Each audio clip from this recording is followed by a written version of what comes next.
Welcome, one and all, to yet another episode of WIC TV. It's a cross-ideological space where we come together to talk about issues both political and cultural, from the silly to the serious.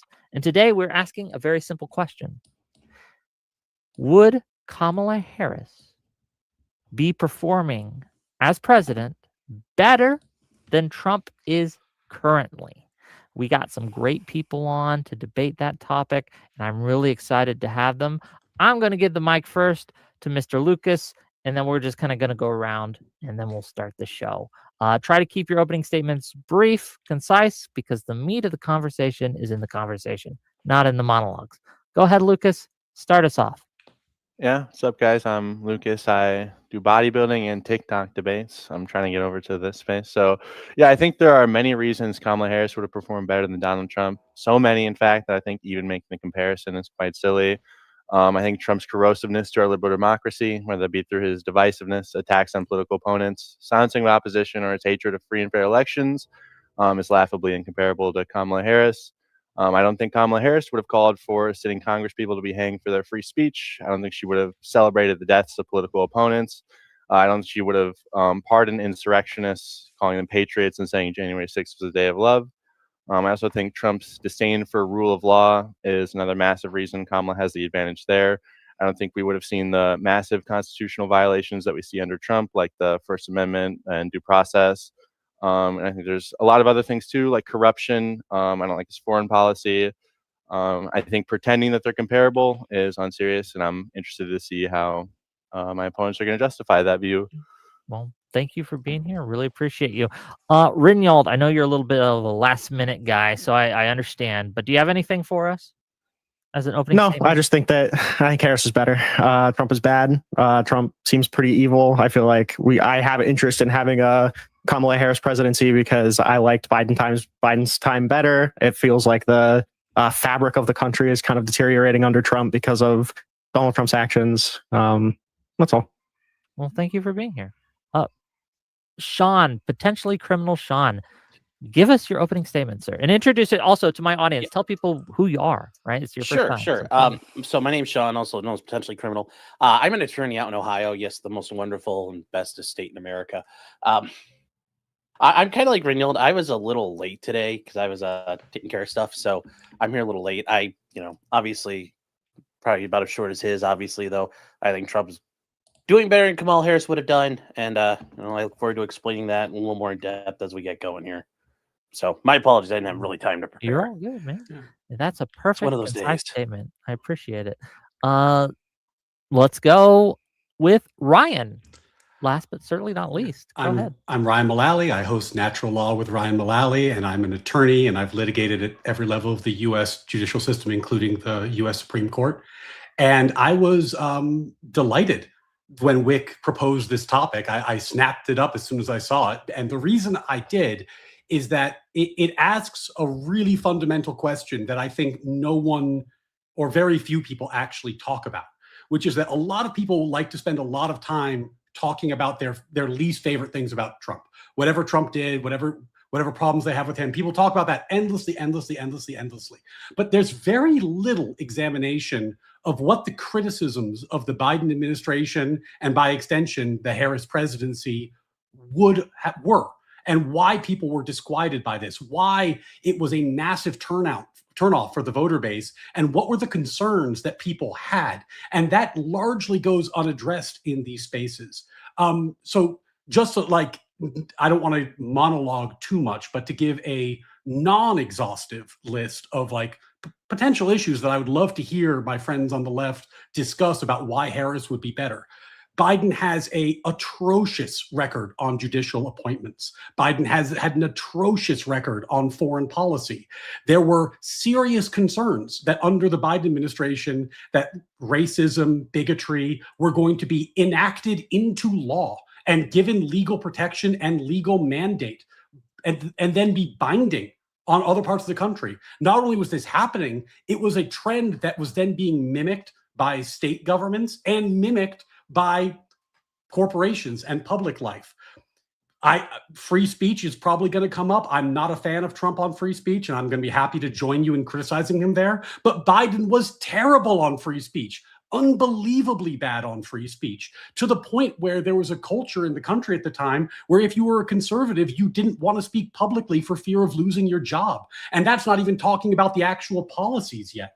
And if I was going to encapsulate it into kind of like one moment, and I haven't even talked about the border yet, by the way, so which we should talk about, but there's also that little clusterfuck. It was Kamala Harris saying, mimicking Biden, that equity had to be at the heart of everything that they did, which is Biden's line, and her saying equity is when everyone gets to the same place. And that sentiment is fundamentally un-American. It is fundamentally contrary to our founding values. It is fundamentally contrary to who we are as a country. And I do not think it is defensible. And I do not think it was academic. There were real policy decisions made that back up her claim. But in any event, it should be fun to talk about. And I do wonder whether our friends know very much about the woman they were championing, but we'll find out. I guess we will. Thank you all for being here. I do really appreciate you. And I guess we'll open up the floor. There's been a lot said. And if I tell you to stop talking, it's simply because you're all talking over each other. And no one likes that because no one can hear what's being said. So I'm just going to try to direct conversation as best as I can. With that, let's get into it. Floor is open to anyone who has the will to start. Go ahead. So I guess to you, well, the question I was asking you guys at the end, I'm curious about, like, have you spent any time or thought examining what the Biden administration, the Harris administration meant by the term equity and why that term really was concerning to people in the center and on the right? Like, what was the problem there? Sure, and I think we could actually probably acknowledge that there, are, like, obviously I'm not going to say that the Biden administration and by extension the Harris administration was perfect, but something that you said in your opening statement, I think kind of illustrates the whole approach of this debate, where you said, like, oh, a lot of people will go on about their list of the least favorite things that the Trump administration has done, and then use that to disregard the concerns of the right-leaning Americans. And, like, there's, individual conversations we can be having about these individual topics. But the problem is that when we're juxtaposing, rhetoric about valuing equity and being at the heart with the kind of actions that the Trump administration has taken, especially when the topic is comparing the two administrations or who would be doing a better job right now.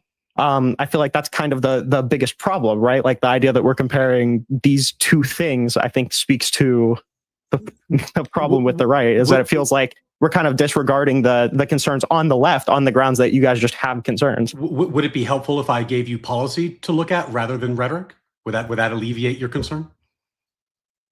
No, it wouldn't alleviate my concern, but it would obviously help. I'm saying that sure, go ahead. So, non-exhaustive list. During COVID, the Biden administration had multiple programs, some of which were shut down by court order because they prioritized giving funds to people on the basis of race or the basis of, for example, sexual identity, in a way that was impermissible. Basically, you could not get federal money if you were a straight white male, but you could if you were a member of a different group. In the affirmative action cases, which the previous Trump administration had called in public court filings a de facto race quota policy at the highest levels of education, the Biden administration defended it and before the Supreme Court and said this should, in fact, continue.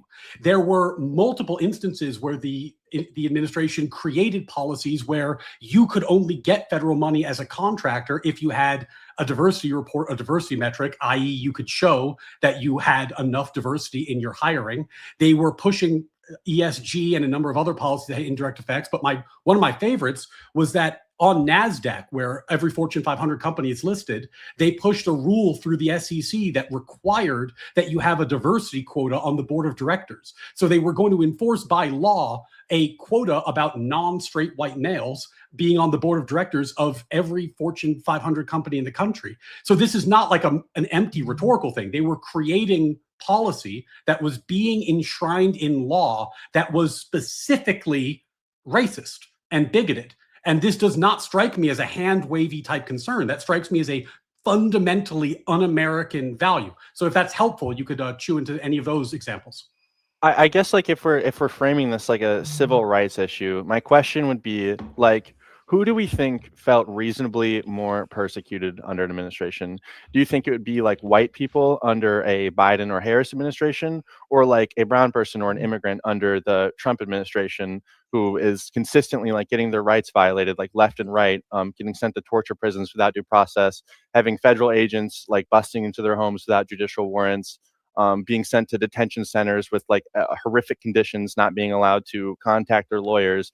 I don't really like buy into like that like comparison there. Well, I don't either, because you're comparing, by and large, oppressing your citizens versus not alleged maltreatment of non-citizens, which is a pretty different thing. I typically am more concerned about how the government treats its citizens than how the government treats non-citizens. But if you want to bring up those examples, by the way, I just want to flag for the audience, at the beginning I said, I wonder how much they know about the stuff I'm going to bring up. No response from either of them to any of the examples I brought up, because the answer seems to be they don't know any of this stuff, but that's okay. As to your examples, if you have a specific example you would like to bring up, I'd be happy to walk through it. I think that there are some examples of Trump enforcement actions that I would join you in criticizing, but it's often overblown. And oftentimes people are talking about media headlines and they're not actually talking about a specific example. So is there a specific example that you would like to talk about, and then we can work through it? Just real quick, what you said about like the non-citizens versus citizens thing, I feel like there's like a different category there, like people being in the country legally that aren't citizens, that might be here like on TPS, like asylum claims, like green cards. Do you not like also like value the treatment of those people? Sure, but would you like to point me to an example of a TPS member being deported unfairly or treated not having due process, or like what is the example you're pointing me to? So have you heard of the case like Molina versus DHS? Go ahead, summarize. So the main it's like a class action lawsuit. The main plaintiff, Molina, he was arrested illegally without a warrant. There's a certain policy that ICE has where they have to, in order to conduct a warrantless arrest, they need to make a probable cause assessment of a person's legal status, and then also whether or not this person is a flight risk. And the people that are named in this class action lawsuit, a lot of them were here legally, and they were still arrested, regardless of saying that like they had papers, and that they were here legally. I think one quote specifically from the case, if I pull it up here, when Molina said he had papers, okay, it says, quote, when Escobar Molina repeatedly told officers that he, quote, had papers, the officers responded first by saying, no, you don't, you are illegal, and then by yelling, shut up, bitch, you're illegal. And this seems to be a thing that's like, this isn't just like an isolated incident here. Okay.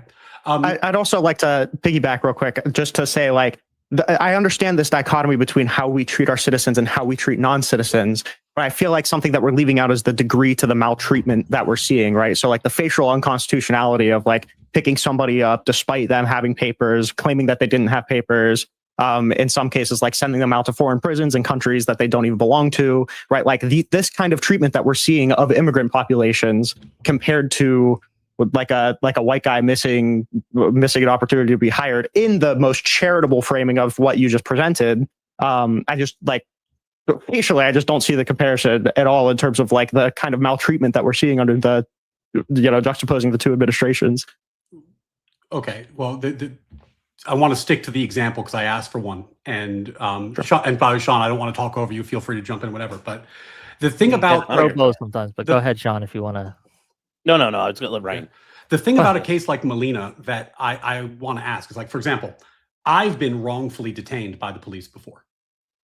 Like, they stopped me. I told them why they shouldn't stop me. I was nonetheless detained. It turned out they were wrong to detain me. Their reasonable suspicion, it turned out, was not reasonable. But I was detained nonetheless, because when law enforcement officers enforce the law, they sometimes detain people who turn out not to have done the crime they're looking for or the action that they're trying to enforce against. So I guess my question is, like, what is it about ICE enforcing the law where you're doubtless going to have examples of ICE detaining somebody who they shouldn't have? That's what due process is for, is to sort that out, right? Like that's why I got due process, so that they couldn't detain me indefinitely based on the fact that I had done nothing wrong. But this is common in all law enforcement. It's not ICE specific. Because, like I said, there's like a specific policy that a procedure that ICE has to go through where they make, firstly, the probable cause assessment that a person is here illegally, and then secondly, whether or not they're a flight risk. Arrest or for stop? Warrantless arrests. For warrantless arrest. Okay, so probable arrest. cause. Yeah. So go ahead. So like there's this process that they have to do, and they're ignoring this process. In Molina versus DHS, even after the court issued, I think it was a preliminary injunction, they violated the preliminary injunction and didn't stop doing that in the district where they were enjoined from doing so. Wasn't this also the case where they basically said that they could do it based off of reasonable suspicion, and then the Trump administration's argument in court was that they just didn't know what the fuck they were talking about? Yeah. Or was this a different case? Yeah. And what's the status of the case today? I think they're pending the litigation on the actual order that they broke. Because what happens in a lot of these cases, and I don't know how this one's going to turn out. Obviously, I'm not a mind reader. But what happens in a lot of these cases is that there's a very sensational headline about something that people find bad about ICE or enforcement or what have you, and then it percolates through the legal system, and then it goes up, and either the circuit court or the Supreme Court overrules them and says this is crazy. Like I remember there was one case recently that Sean and I reviewed where the Fifth Circuit pointed out that 350 times district courts had done what they considered to be a egregiously bad interpretation of the law, and that's why they were issuing this ruling in order to correct it.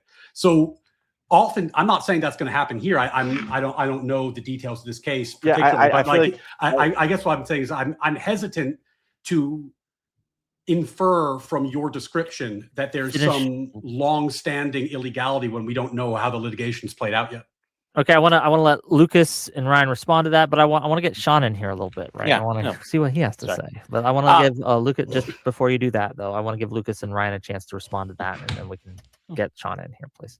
Oh, okay, gotcha. Yeah, so I like if you're gonna say like this could be a bad ruling, like yeah, any of these like district court rulings could be bad, but then you would have to provide the evidence that it is bad, and I don't see any reason why this would be like a bad ruling.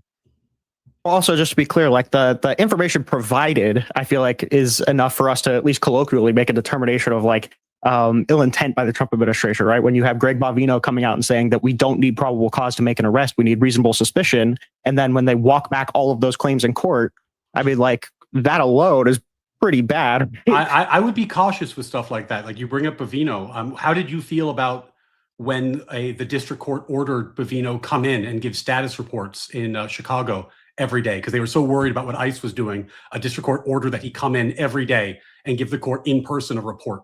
How did you feel about that ruling?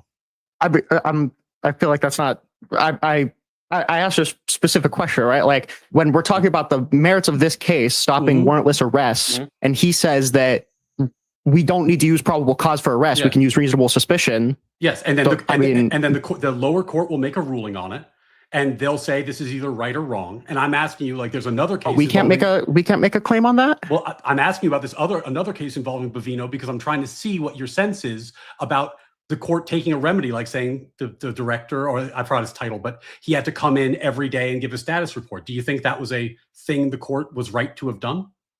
I don't know specifically the procedure there, but I'm saying that we can make a determination that ICE is behaving. Yeah, I won't try to hide the ball. No, I'm sorry. I want to make sure Rinald gets his thing out, and I do want to get Sean in here too. Yeah, right? That case went up to the Seventh Circuit. And the Seventh Circuit said that the district court manifestly disregarded the separation of powers in the Constitution by issuing that order. Now, there might have been all kinds of things in that complaint that factually might rub us the wrong way, but then it turns out legally the district court was out of its mind, right? And this is the thing that I think happens in these conversations, that people talk about the splashy headline. I'm a lawyer. I write splashy cases sometimes where you're writing to get media attention. I understand how to do it, but then when it gets overturned, suddenly it's crickets. But anyway, sorry. I mean, I'm talking about the arguments that Trump is making, though.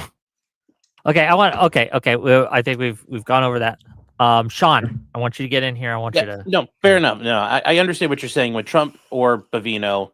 and they all make their arguments, and then when they go to court, obviously that's not the argument they're making.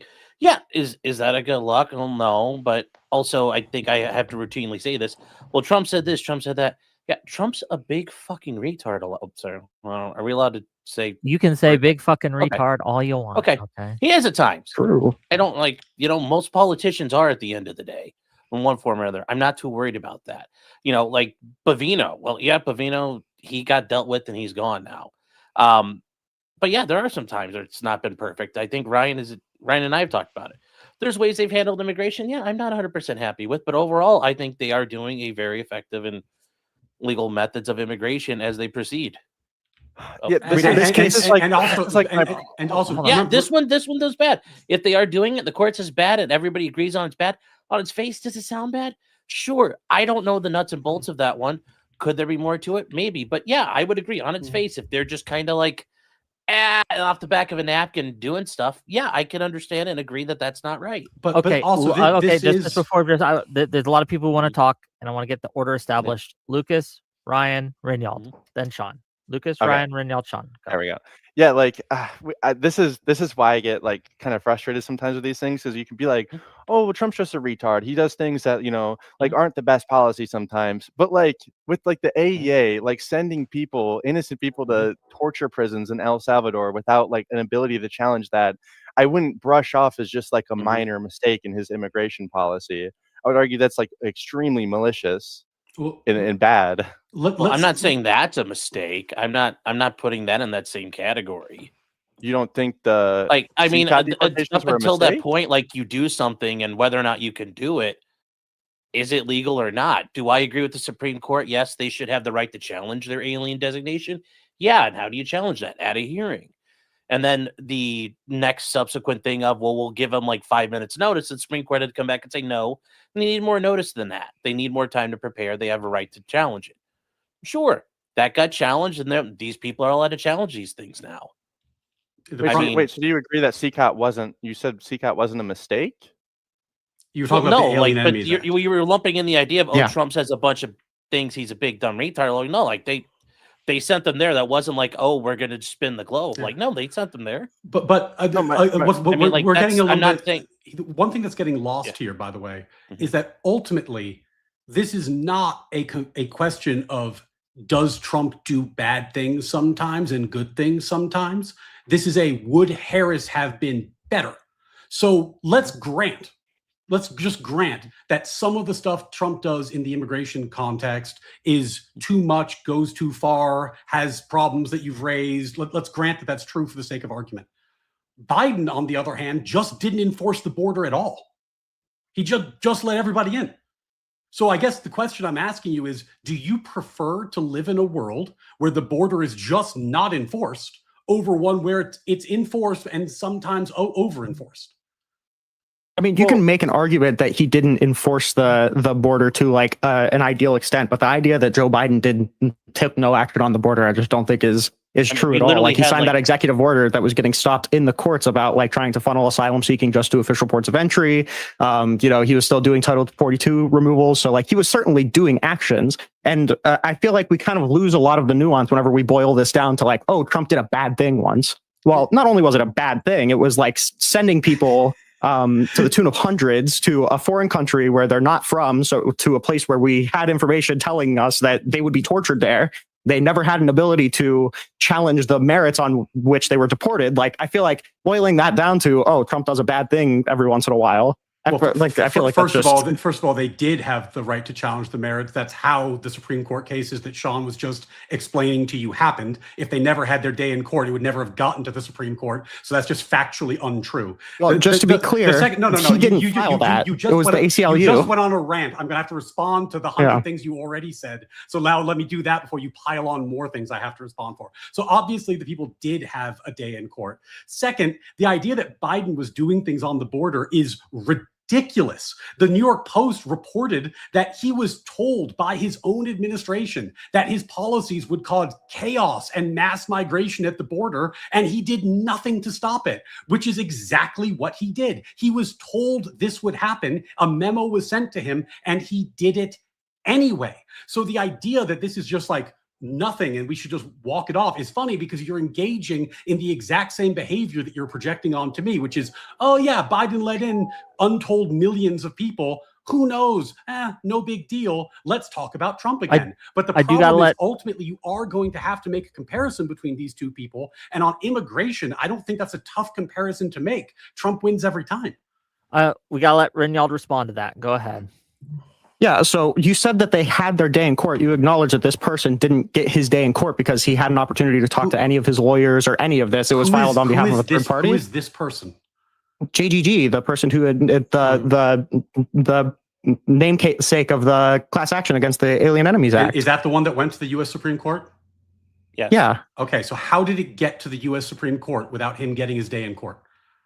I'm pretty sure it was the case that somebody filed litigation on behalf of him. He never had an opportunity to do that independently, right? Lawyers always file on behalf of their clients. That's what lawyers do. My clients almost never go to court. I go to court for them.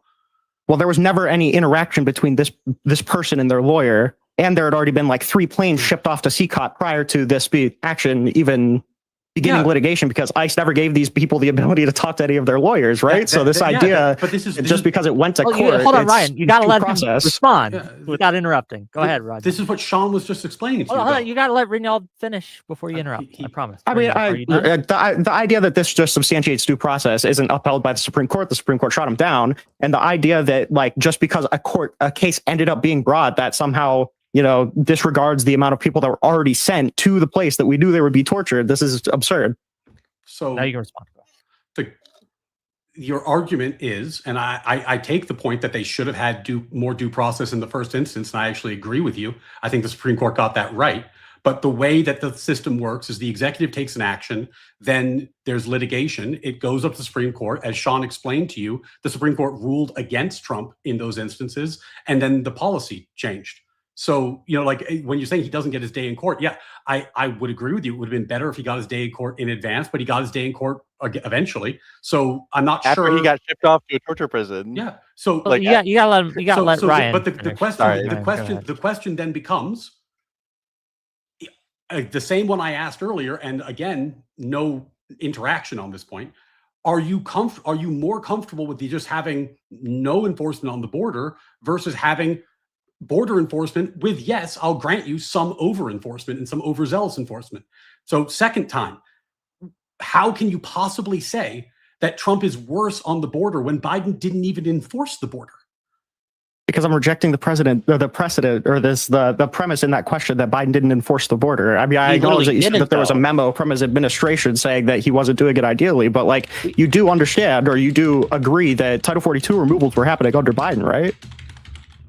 We had governors having fights over shipping busloads of migrants from these endless caravans. The governor of Texas, I'm sending them to Martha's Vineyard, and we had to watch people in Martha's Vineyard lose their goddamn minds over this. Like this was an unchecked issue, that it was an endless stream of people. Like, okay, so things were happening, but you can't deny that this was out of control at that point, and these states were all of a sudden saying, "Oh well, no, we don't want people here now." You saw it with Eric Adams. He talked a big game until they started flooding the streets of New York City, and then all of a sudden he changed his mind about who he supported. So this idea that he was doing something, he really wasn't doing anything at all. Well, let's look at the counterfactual, right? So the idea is that at these border encounters, the border encounter numbers were going up at the end of Trump. They continued up under Biden.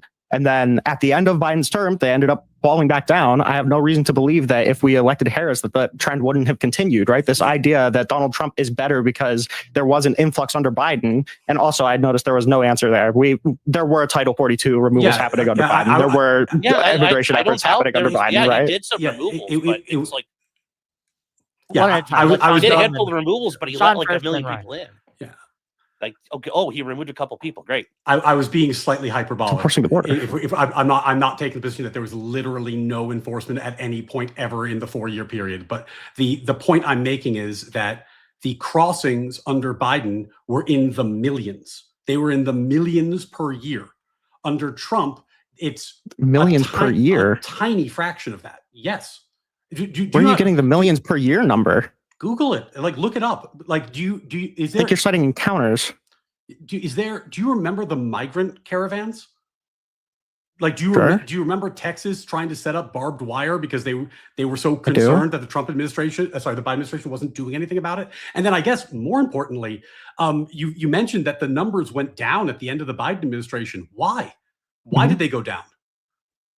Probably just because there was a natural because Joe Biden ended up cracking down further at the end of his term. Second, because there was probably just a massive influx from sending people to Mexico for like 5 years because of Title 42. So there was probably people stockpiled there that were coming here.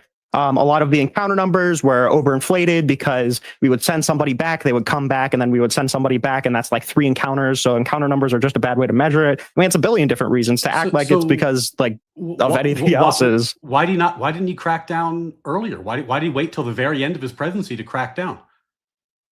Because he doesn't want to do it through like executive power. That was something that he didn't believe in. Because it was costing him an election. It was costing him an election. That's why he was cracking down.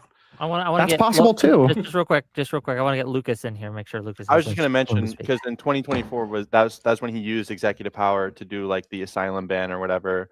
And I think Kamala was going to continue like that policy of harsher border enforcement after Biden was presumably going to leave office. Why? I don't know, because it's most likely because it's unpopular, and I think also Biden and Harris both don't want mass immigration in the way that we saw it during Biden's term. Harris committed to the Langford bill, right? How could you say that Biden didn't want it when Biden enabled it? Like Biden was the one who didn't enforce the border, and as a result, we had the mass migration. So how could you possibly say Biden didn't want it? Was he just like? I mean, and again, he was sent a memo that told him this would happen, and then he did it anyway. So, like, why would you say he didn't want this? The evidence seems to be to the contrary. Oh, I thought Renil was going to respond there. Either one. The reason is because he didn't want to use executive power to do it. He wanted to pass a bill through Congress, but Congress wasn't willing to give him the bill. Power. Yeah, he didn't want to use it. Executive power on the border. No, he's been using it everywhere else. All of a sudden, he's like, "Well, no, I can't use that here." I mean, he's been using executive power as he. We had Title 42 in place. By the time Title 42 expired in 2023, they were trying to pass a bill to codify certain provisions to keep people away as long as there was a giant influx. This seems pretty consistent. I mean, was it ideal? No, but like this idea that he wasn't doing anything is just made up. Well, can you name for me? And if you can't, that's fine. But can you name for me like what when people criticize Biden for his abuses of executive power, and people do criticize him for that? What did they criticize him for? I know a lot of people didn't like the DEI policy and the vaccine mandates that were given through, what was it, OSHA? Yeah. Imposing a nationwide vaccine mandate. I appreciate the honesty, by the way, through executive action without congressional imprimatur and against Congress's wishes, attempting to forgive $500 billion of student loans without Congress's imprimatur and against its wishes, attempting to regulate the coal industry out of existence without Congress's imprimatur and against its wishes. So I guess the question that Sean raised that I'm piggybacking on is, well, if Biden's so careful about executive power, why is he so reluctant to use executive power in the context of immigration, where the executive power is at its absolute zenith? Foreign policy, border, war, that's core executive stuff. But he's so willing to use his executive power when it comes time to make decisions about domestic internal policy, where his power as the executive should be at its nadir. Sure. So the first thing is that Joe Biden did flirt with using executive power on the border. Like I said, he signed that executive order to funnel asylum seekers just to official ports of entry. It ended up getting shot down in the courts. So he did flirt with it. And the answer is probably just because it's more effective policy-wise, right? Like, so let's say that you sign an executive order to completely shut down asylum seeking, and it just gets overwritten by the next administration or the next Democrat in power, right? Like that executive order is probably not even going to super efficiently solve your policy aim. Whereas like if you want the most amount of people to be vaccinated in order to stop this sort of, pandemic from ravaging the country or whatever, an executive order to say that OSHA should mandate it would actually probably do that fairly effectively. And whether or not that was like facially constitutional or whether or not he even agreed with it, I'm not even certain. But the separate question is like, what is the end goal of doing this? Like this sort of action on the border just doesn't even seem like, I feel like there's almost no argument that we do need some sort of comprehensive legislation to change a lot of the processes at the border. That's what Joe Biden was trying to do instead of executive order. Well, so it would the vaccine mandate and the student loan debt forgiveness are interesting examples. And I think I want to make sure I'm steel manning what you said correctly. It would be effective to do those because they're essentially irreversible, right? Like if people got the vaccine or if the debt was forgiven, even if another administration came in later and wanted to do something different, it's already happened. You can't really put the toothpaste back in the bottle. Is that right? Sure. Yeah, sure. Okay. I would argue that his inaction on the border had the same effect. Once you let the people into the country, finding and deporting them creates an ungodly, difficult to handle mess, which has been the mess that Trump has been trying to clean up. But it is very, very hard to fix that. Like if you let them in, they're in, and finding them and deporting them is a huge effort. So yeah, I am deeply suspicious of the fact that President Biden was so willing to use executive power when it was irrevocable. And then on the border, I can't use executive power here, but I can let people in, even though I know it's going to be almost impossible to fix. Well, when you say let people in, I feel like we're standing in a lot, right? Like it's not the idea that there was nobody at the border turning people around or anything. I mean, it's this idea, they were hey, we're literally kind of pulling up barbed substituting. wire. Well, let Renaud finish and let you go. We're- Promise, right? Yeah. We're kind of substituting two different groups, right? Like asylum seekers and border gotaways. This idea that there was like, I don't even know if there was a giant influx of gotaways under Joe Biden. I've never seen that to be the case. It's possible, but like this idea that it's impossible to track people down because we're conflating with them being gotaways is just not true, right? Like the most amount of people that were coming here, most of the encounters were either people that we turned away from Title 42 or people who came here to seek asylum. And I feel like we have a pretty decent way of telling who was here seeking asylum, especially considering I think Biden kept some of the forensic checks that Trump put in place in his first term to more easily tell what people are here, like do easier background checks. So like, I don't know if it's the case that letting people seek asylum to these levels is going to create like this giant, massive, unsolvable problem with deportations. Well, Also, I don't know I can't what tell. It's just a housekeeping thing, real quick. Is there a siren? like a ringing sound? Hey, I was going to say, do you have a tornado Yeah, warning? I have a siren outside. I assume it's a tornado warning. Oh, I well, if don't you have know. to have a tornado, go. You know what? This No. probably wouldn't have happened under the Harris administration. I think it's a watch, so I'm safe and I'm in a safe location. Okay. But I can mute if it's too bad. Okay, yeah. I want to give it to Sean, though. Just be careful. And just real quick, be good, no slurs. I got to use the restroom real quick. But Sean, Okay. the floor is yours. Go ahead. All right. No, seriously, I hope you're okay.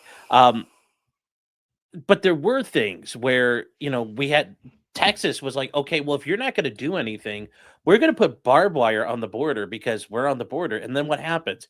You see pictures of literally backhoes yanking up chunks of barbed wire to let people scamper through. I mean, if the government really cared and Biden really cared, he'd be like, no, I'm not going to get in the way of that. It's barbed wire. Let it sit there. They clearly were not involved in that. I mean, the idea that, I want Congress to do something. Well, in the meantime, you could still act. And then if Congress does what it needs to do, you can go like, okay, cool. Congress has acted. I'm going to stop. But he didn't stop. But he didn't do it. He just sat there and let it happen. I mean, we had endless caravans. And then you notice, yes, once the election season heated up, well, yeah, oh, wow, now we're really going to be serious about it. But we had years and years of nothing happening. And like I said, we had these slap fights with these governors who, using all of this as it's like owning each other. They kept on just shuttling people all over the place. That's not, that was a sign of how bad it was getting. I just think that's clear he didn't care. And I think Kamala Harris probably would have been in the same boat. I mean, she never came out and said, well, yeah, I think that was all bad. Actually, Joe did a lot of things wrong. I would actually change it differently.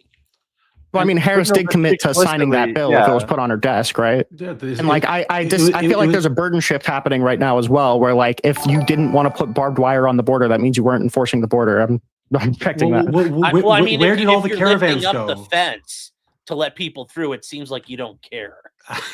Yeah, I mean, if you're about the Kamala thing, do you guys like deny that Kamala did run on like closing the border and being pretty harsh? No one believed her.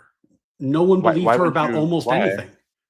Because she lied to us doing anything. Because she lied to us constantly about who she was and what her platform was. Like, She ran. Okay, as Joe sorry, Biden- just to give you like a little history. In California, she ran as a tough on crime AG. Then in 2020, she's suddenly to the left of Chairman Mao, and she's running as a progressive, telling the ACLU that she would favor gender reassignment surgeries at the border, calling Joe Biden a segregationist, by the way. Then when she tries to pivot towards the center. In between those two things, she lies to us and tells us that Joe Biden is sharp as a tack, that Joe Biden outpaces his staffers, that Joe Biden is absolutely not in cognitive decline, despite what we saw at the debate and despite what was written in the Her report about Joe Biden's mental capacity. So yeah, nobody believed that she was going to do what she was saying and that her policy platform was anything other than DNC positioning propaganda, because she had never given any reason for anyone to think that she was genuine about anything. Wait, okay, Do we so really as even have so this in debate then if we 2024 can't tell what she wants? All right, Lucas, go ahead. in Go ahead, 2024, Lucas. Please. as Sorry, I Biden just got here, so I'm not sure what. as Biden was trying to crack down the border, which you guys agree he did that at the end of his term, and then Kamala also ran on that as well and said she would continue these policies. I don't know what indication like you're getting that she would just go back on these all of a sudden when she gets elected.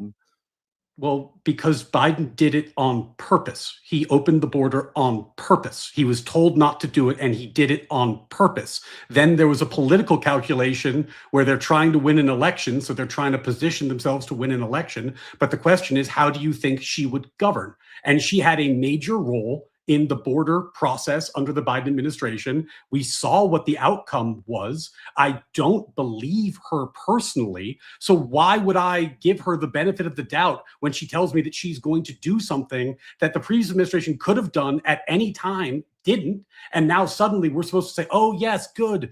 Well, I'm glad, Comrade Harris, that you are good. You're finally going to use executive action. You're going to do something about the border after complaining about Trump doing the exact same thing and making that the centerpiece of Joe Biden's presidency, was reversing everything Trump did in his first term, including border enforcement." I quite frankly think it's almost a risible claim that anyone should have believed her on that.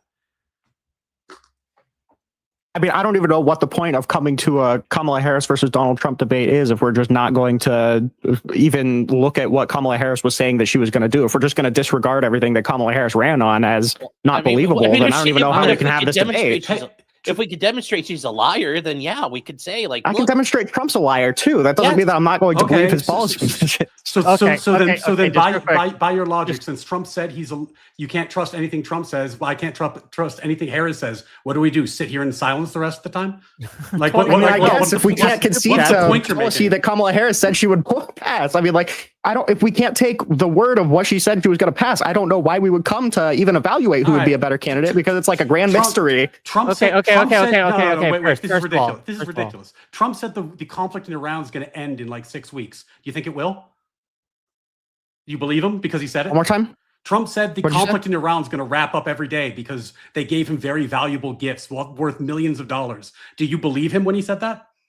I think it could end. I have no idea. The fact that he keeps shifting the burden, I don't know. Okay, so the point I'm making that I think is pretty obvious is that, of course, you don't believe Trump. I don't believe Harris. We're here nonetheless to talk about who we think would be better. The idea that me not believing Harris is a reason that we can't have the conversation is insane. Okay. Well, it's believing Harris about potential. Sorry, go ahead. I got to make a little money here. Okay, we got a couple super chats. I don't want to forget, like I did last night. So we're gonna go through a few of them. Okay. We got $20 from Pondering Politics. Nice. Thank you, buddy. $20. Says talk just popped in with breaking news. In case you're talking about constitutionality yet, but Trump says he's signing an executive order for Mullen to pay TSA without Congress, defying the Anti-Deficiency Act. Sending you a DM with the tweet wick. Well, thank you for the DM. I got that. $5 from Lord of the Nerds to say, kindly ask the gaslighting lib children what exactly their personal limits on immigration are, and if they personally want lower immigration. And then we have $5 from Deadly Sin. Make Ryan explain why he wouldn't vote for Trump because of January 6th, but now defends every single Trump policy. We'll get to that. $5 from AI Tuned In to say framing this by pretending ICE are making legitimate mistakes is disingenuous. How does he feel about the woman in the car killed? Was this also legit? And then $5 from Audacity. I assume he's saying Renee Good. Yeah, I'm This is the assuming woman. that. Okay. $5 from Audacity to say, no, she wouldn't. All right, just saved everyone 2 hours. You're welcome. No, stay. We're going to have the conversation. And then finally, $5 from Hell's Pacifist. Does Ryan not understand that ICE has been given the mandate to racially profile people? We just started and he's already losing. Well, thank you for the $5. And thank you for the 5 gift memberships from AKA Batozai. Good name. Good name. AKA Batozai. That's a solid name. Look, at the end of the day, when asked, Harris said in an interview that there is nothing she would change from the Biden administration. Mm-hmm. She said no daylight, she would do the exact same thing. So if she would enforce the border vigorously for 4 years, she was lying either when one of those 2 times. She was lying when she said there's nothing she would change, or she was lying when she said that she was going to be tough on the border to the extent that she did. I don't remember the exact comment you're referencing. But you can't believe both those statements, right? No, you can't. She wanted to sign the Langford bill. Joe Biden was pushing to sign the Langford bill. She wanted to sign the Langford bill. The Langford bill was fairly conservative, so that's probably the hard crackdown that she wanted. The Langford bill was not a hard crackdown. The Langford bill was a joke. It certainly was shutting down the border after a certain amount of encounters. After how many encounters? It was a couple thousand, I think, over the span of a week. A couple thousand per it's like what? 5,000 a day. 5,000 a day. We currently average less than that per month. So the law currently, the law purported to give the executive power he already had only when there was an emergency of 5,000 per day, when the executive already had that power. And in fact, you could argue that that was actually stripping executive power because they could already do it. They didn't need the law. And the metric essentially was measured in Joe Biden catastrophic numbers. 5,000 per day is 1.8 million. Yeah, that's literally more than we have a month now. So didn't they also allocate? They shut down the border at 5,000 a day. Fuck, man. Didn't they also say that certain Border Patrol agents could act as immigration judges? Like, I don't even support that, but that's like a pretty far step right in terms of litigating asylum cases, right? So yes, a law could have a good thing and a critical flaw that warrants opposing it. Just because it has the good thing doesn't mean you should want it or vote in this case. In this case, your critical flaw is doing nothing, right? Like, if you're saying that this is going to be ineffectual because you could only do it past 5K, well, in that case, it just does nothing. That's not a critical flaw. Yes, but in order to litigate more immigration judges, right? Because it said that the president gets emergency powers at 5K. The president already has those powers. So actually what it did is it took to shut down asylum claims? It took those powers away from the president. No, to shut down the crossings, the border. The president said that the president could not take those emergency actions until we got to the 5,000 per day level. But the president already has that power. So that was actually a restriction on executive power to fix the border. It was a bad bill. I'm not even sure if that's true, because when Trump did that in his second term, Lucas, go ahead. The first thing, when Trump tried to do that in the second term, suspend entry into the southern border, I'm pretty sure he got shot down on that. So I'm not certain that that is true. And then second, I'm pretty sure that bill gave you the ability to just turn people around past that amount of encounters. So that is way broader than anybody understands the executive power to exist right now, right? You would get not even allow people to seek asylum at that point, right? Well, we're doing that right now. Literally just be turning people right around. That's actually also. I feel like we're hold on. Let Sean respond. Hold on, Lucas, please let Sean respond, and then Lucas, you can go. I promise. Go ahead, I mean, that's actually happening right now. It's called metering. They're literally turning people back away from the border, and the Supreme Court just listened. Like, they just addressed that. I mean, if I had to guess, they're probably going to say the government can do that. I don't shut down on that specific thing. I don't know why we're acting like the only provision was the shutdown of the border after like a certain number of crossings. Like, there was also no amnesty period. There were more ICE agents, more Border Patrol agents, double the deportation flights. There's like a laundry list of like provisions in this bill, and we're acting like the only thing that it did was like shut down the border after a certain amount of crossings. Because that's the problem with it. Like, if someone said like, I have a great bill, here are the things that the bill does.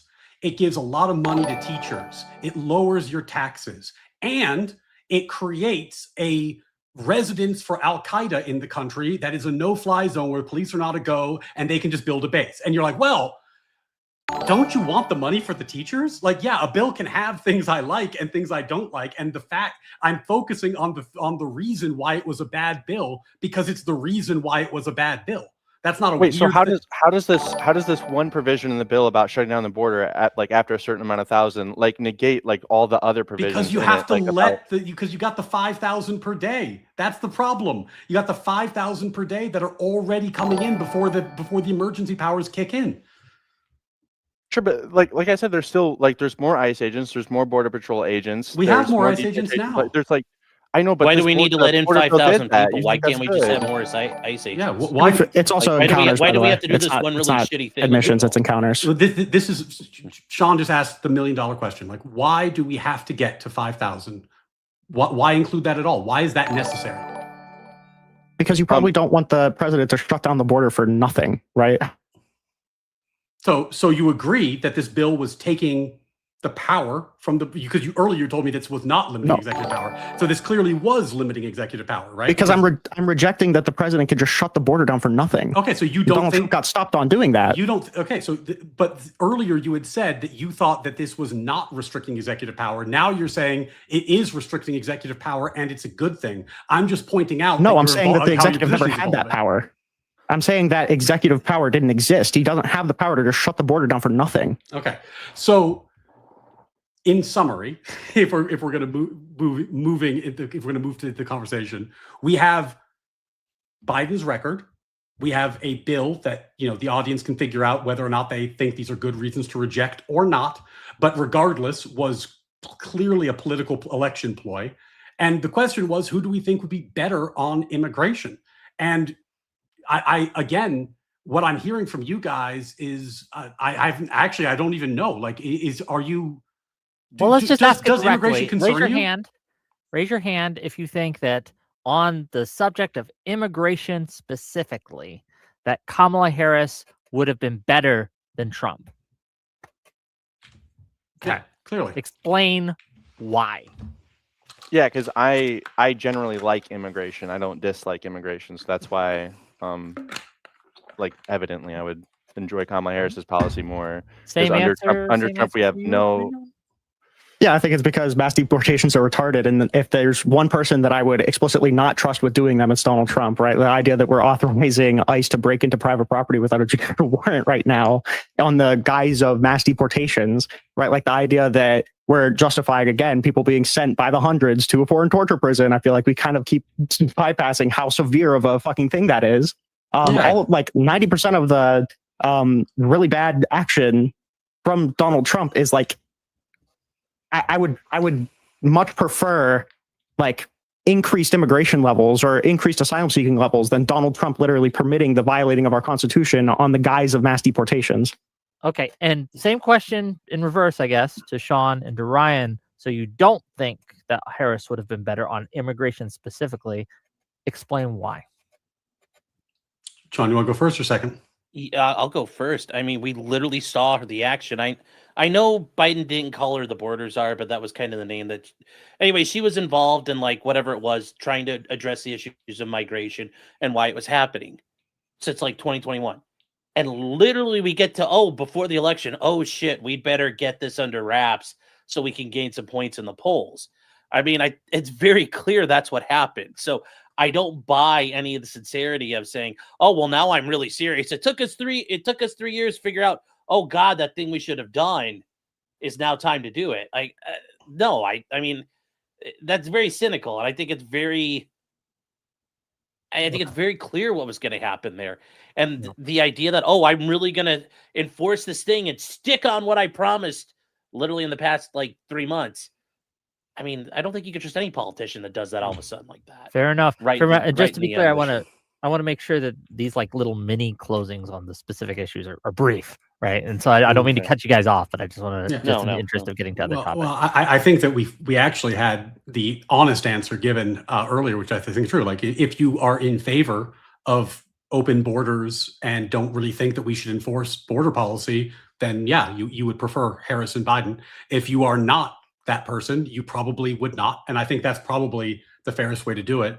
And look, like ultimately, and I know we don't know each other, there's tons of stuff that Trump has done that I'm happy to critique. The due process thing with the Alien Enemies Act was actually something that I was up in arms about at the time. So like these are things I agree with you that are bad. The concern that I have is it's like, imagine you're at a party and somebody picks up the punch bowl and they just dump it all over the floor. And then somebody else starts cleaning it up. And the first person starts yelling, no, don't clean it up like that. At a certain point, you got to be like, well, I am worried about how the cleanup is being done, but it seems to me that we should talk about why there's punch all over the floor. And if we're not going to have an assessment of that, we're not going to get anywhere. Okay. Before we get to the other issues that I think that we should cover when it comes to the topic of Harris versus Trump, $5 from EDW Raptor to say potentially criminal. Is that the big guy Rakita yelled at? Were you yelled at? Rakita? Yes, it is. Oh, okay. I'm curious about that, but I won't go too much into it. $5 from Mr. Gamerman. Does Ryan believe that Biden is trying to extend Title 42? Is Biden just allowing them to cross a border? I don't know why border's in there twice, but fair enough. Border. That's what he says. You can answer that if you want. I was talking about the idea. I've been correctly called out on the fact that I said no enforcement, which was hyperbolic, and then I said I was being somewhat hyperbolic. But in any event. Fair enough. $2 from Lord of the Nerds. 5K a day equals 1,825,000 people for a year. People a year for low IQ libs. Thank you for the $2. And then finally, $10 from Ranting Mike. Hi, Wick, your number one soldier here. $10 isn't going to get you into the number one soldier class, by the way, but thank you for the $10. Mullally's personal grievances with border bills are irrelevant. It had bipartisan support and was tanked on obstruction from Trump to prolong the issue for his campaign. You can respond to that if you like. It was a bad bill. He tanked it because it was a bad bill. And then he got the expansion of ICE later without having to accept the bad stuff in the bad bill. It also was good for him politically. I mean, it can be multiple things. Okay. Outside, because I think we've gone over the immigration. Can I respond to the punch bowl thing really quick? You can respond to the punch bowl thing real quick. Okay. Ahead, please. Okay. The punch bowl example to me is like, let's say like someone's at the party and someone spills over a punch bowl, and then everybody collectively at the party just like beats the shit out of and like tortures the person who like spilled the punch bowl. And then Ryan's over here like, well, maybe we should have asked like why they spilled the punch bowl in the first place. I feel like that's like it's just like a different world. I feel like for comparison. Yeah, but of course you say that because you said earlier that you don't think immigration, mass migration is actually a problem. So in your example, yeah, it's just spilling the punch and then somebody's taking police actions. It was a metaphor. It's like, so if we can play the metaphor game, your metaphor. I know, and then you changed it. So like, really I'll change a good it metaphor. too. Like, well, I'll just make spilling the punch bowl worse. The issue that you're revealing is that you were happy to change the enforcement part of the metaphor, but not the spilling the punch part of the metaphor. And the reason you changed one and not the other is because you just admitted earlier, you don't think that mass migration is a problem. You think it's a good thing. So, of course, you would treat it that way, but that's just revealing your preference. If that was the case, wouldn't we change the metaphor? Wouldn't we change the metaphor to move away from the punch bowl spilling? If we didn't think it was a problem, wouldn't we say that the punch bowl never spilled? No, he said the punch bowl spilled, and then people beat the shit out of him because he's minimizing the problem and maximizing the problem with the cleanup effort. Sure. Okay. Hold on. Just real quick. Sean needs space. Just like 1 minute. I'll be right back. Yeah. Okay. Sorry. Do your thing. Oh, you need to go address something in real life. I thought you meant on. Yes, I have an IRL thing. I'll be right back. Do your thing. I'll hold down the fort, Sean. Yeah. But I mean, Wick, I know you. It sounds like you wanted to segue to a new topic. I would love one of these topics for them to actually. I think we've covered immigration, right? Okay. In one of these topics. Hold on, just real quick, right? You brought up the immigration thing, so I want to give the other side a chance to bring up something that they think that Trump is significantly worse on, just so we have some parity here. So go ahead. I'll give Rinyald and Lucas an opportunity to do that. Yeah, I guess there's a big bowl to choose from. Yeah, I guess Why? like I guess I'll just go with like the seditious six. Like, do you think like under a Kamala presidency, she would have been calling for the death of political opponents? I've never defended that comment. I think that one of the things I'll agree with you That on wasn't my question. I'm trying to answer your question. One of the things that I will agree with you on is that Trump's rhetoric is worse than Kamala's rhetoric in terms of tone and in terms of inappropriate content. I would not fight you on that. Okay, I mean, is do we calling see for the like death- I feel like we should be able to see that, like, the claim that we made is that, don't you think it's like destructive to the country, like driving a wedge between the two sides for Donald Trump to be calling for the death of sitting Congress people? And the answer to that was, I don't support that. I think his rhetoric is bad, right? Like, I feel like the downplaying is insane. No. What I'm doing is that I'm balancing the fact that I do not like what Trump said. I don't think he should have said it. Legally, it is not sedition, and you will not be able to prosecute any of them for sedition. He was flatly wrong and inappropriate for saying it. With the fact that the seditious six, if we're going to use the name, were absolutely out of their mind to make the statements that they made. They were telling soldiers to risk their livelihoods and perhaps go to jail. If you gave that advice to soldiers, the guy who's going to push the button on the boat strike, and he said, you know what, I'm going to disobey this order, he would go to jail.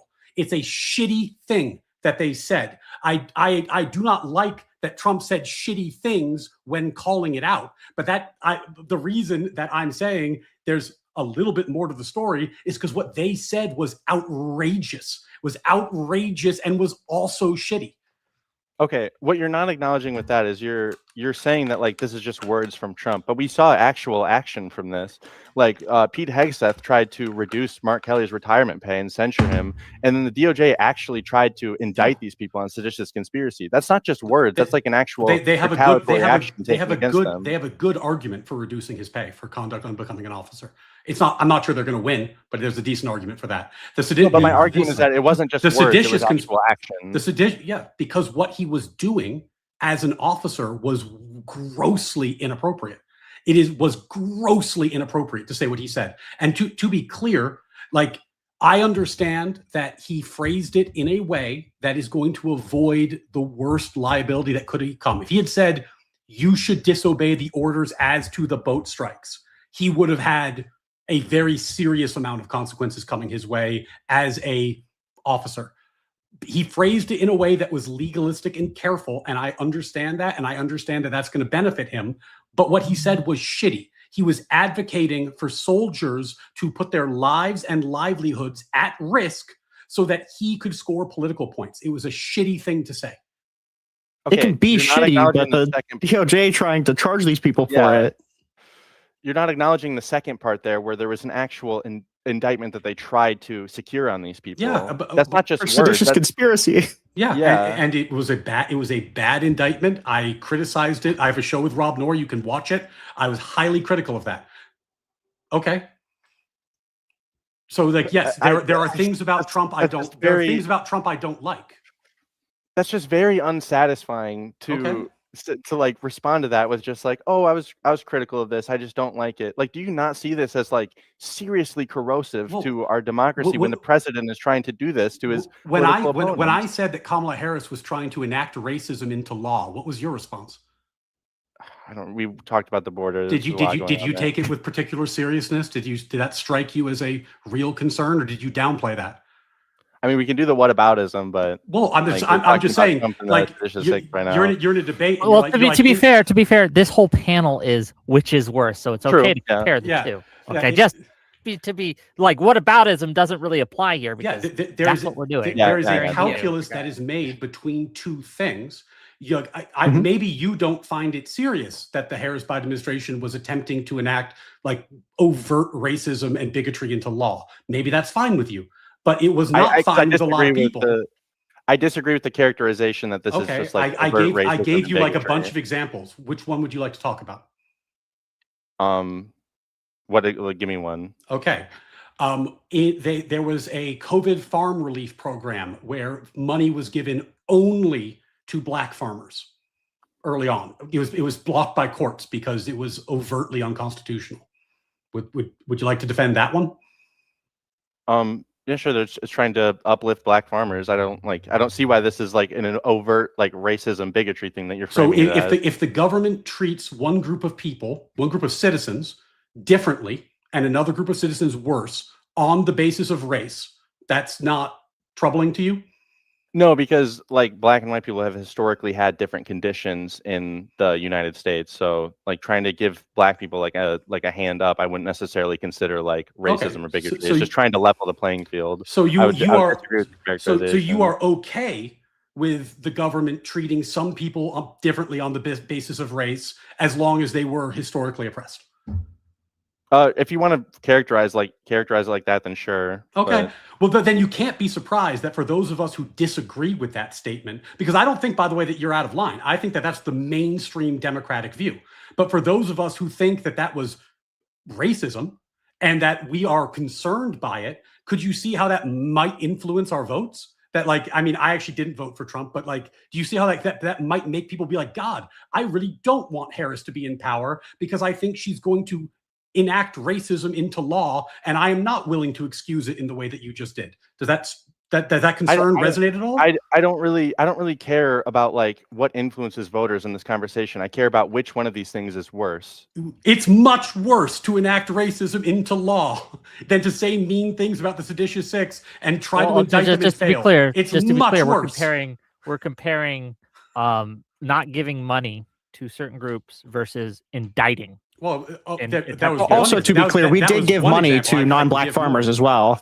The Inflation Reduction Act did give money to non-black farmers as well. So, I mean, like just having a specific subset going to black farmers, I mean, you could say that it's enacting racism into law or whatever. But I mean, I know you're going to hate this, all right? Because we look at the consequences of that action, right? I feel like the consequences of Donald Trump calling for the death of sitting Congress people and trying to put them in jail for seditious conspiracy and like having a specific apportionment of the funds going to black farmers and indigenous farmers. I feel like the comparison between the two, even though I think it may be like these two policies aren't the greatest to compare against each other, I still feel like that even, wanes off in the direction of Harris. Okay, so what exactly was the consequence that the seditious six suffered by having these indictments that never went anywhere? Like what is the a bunch of death threats from the Trump administration? Okay. The idea that it's okay for the president to come out and call for the death of Congress people because they make statements that he thinks is shitty, like that's insanity. Okay, and the idea that this is also going to super normalize a lot of conservative statements as well, right? Like we've been seeing a lot of the normalization of more violent rhetoric from the right as well. So these have the rhetoric from the president has downstream effects onto the voting populace. Whereas the policy that you're downplaying normalized actual racism. Like actual racism, we are going to use, and not like we're going to fail. We're going to use the force of law and give money only to black and indigenous farmers and not white farmers under the program I referenced. I understand there's multiple COVID programs.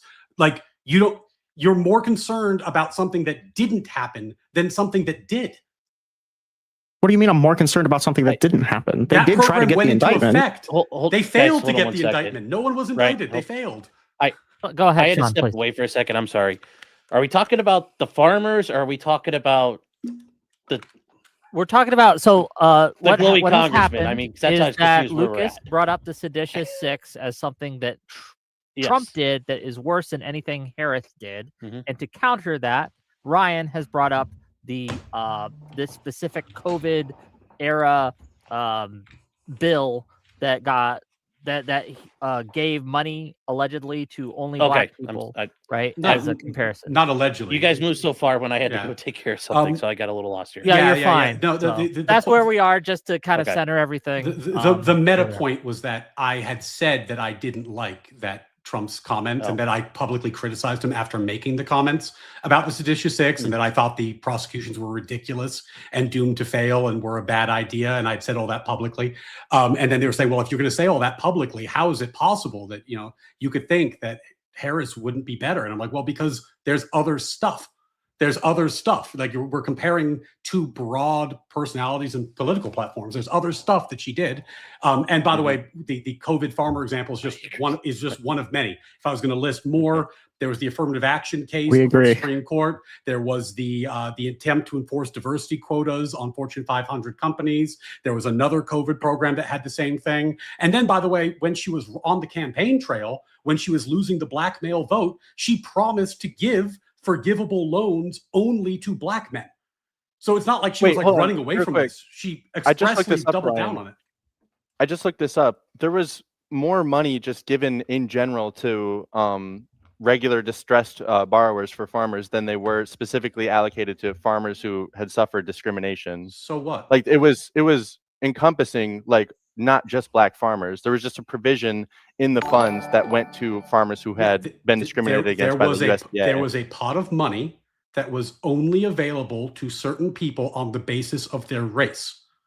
But you're characterizing this like she put out this fund that was just like only available to black farmers. Fuck. But the large part of the fund was just to farmers in general. It wasn't just specifically to black farmers. If the pool of money was only available to straight white farmers, what would your reaction have been? Would that be racism? Yeah, I would say so. Okay, so then I don't even know if I'd say it's racism. It's just stupid. Like, I don't need the money. So look, if that's racism, this is racism unless you've adopted this kind of definition of racism that involves some kind of historic analysis through the lens of Ibram X. Kendi. But I'll just tell you that like most people haven't, and it's a shitty way of viewing the world. The pool of money, I'm not going to convince you. The pool of money was specifically to people who had suffered discrimination from the USDA. Which was limited to black and indigenous people. You can't really.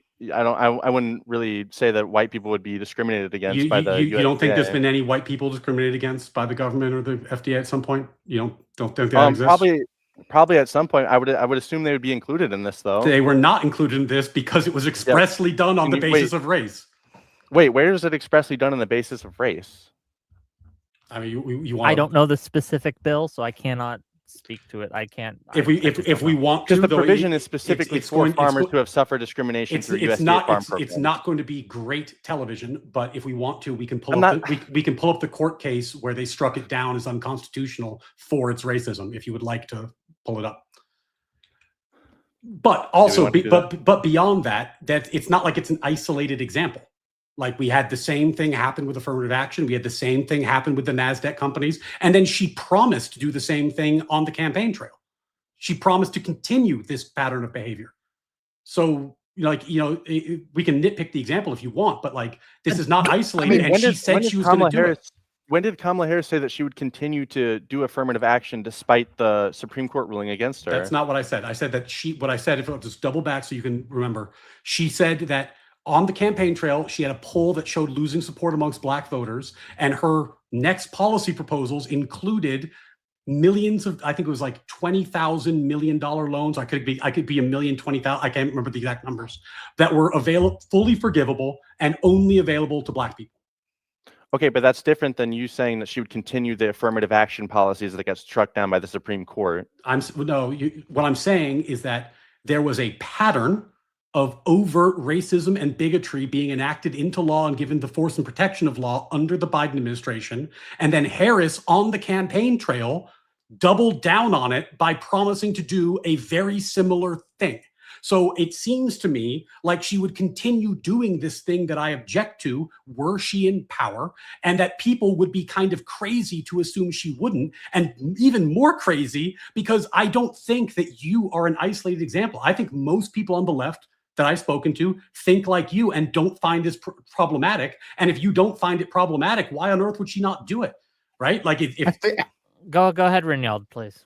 I think the biggest problem that we're running into is that, like, I can understand why somebody of like a conservative mindset would find these completely objectionable. I understand that, coming from like a conservative person, I understand that.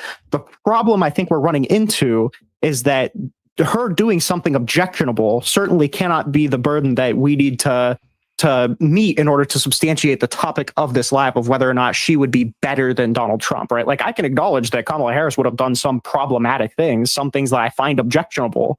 but she just wouldn't have done anything that is comparable to the amount of harm, to the amount of hurt that we've seen by Donald Trump to our national discourse. We already litigated this, but to our immigration systems, to our free expression of ideals. You can look at the targeting of the law firms.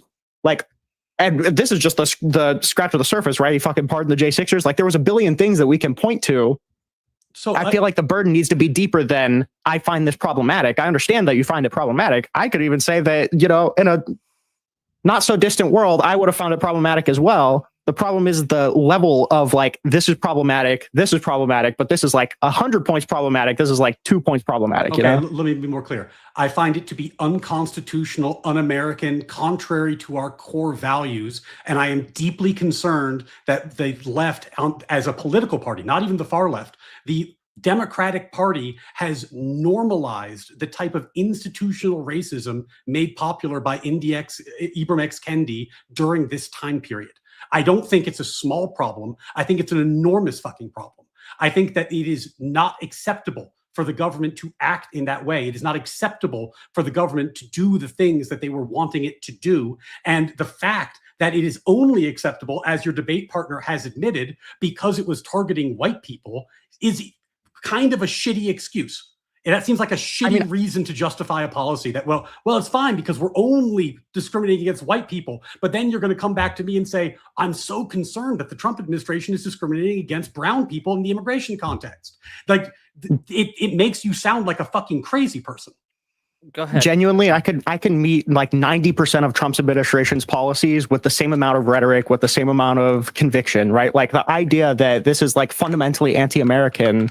Do you agree that the EO targeting the law firms, refusing to administer grants because they came out against their administration, that's also corrosive to the American ideal of freedom of speech? It was bad from a freedom of speech perspective. It was good from this. By the way, and just sorry, this is going to be a little annoying, but I have to put a little bit of a disclaimer on this.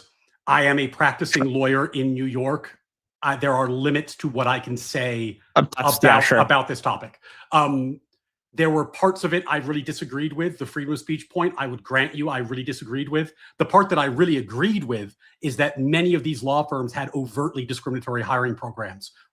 So there was a correction mechanism in place around the same issue that I was talking about earlier, which is that under the years of Biden and Obama, there was a belief that it was acceptable, as your debate partner said, to have this sort of discriminatory policy. And a lot of companies, big companies, had discriminatory policies because they believed it was acceptable.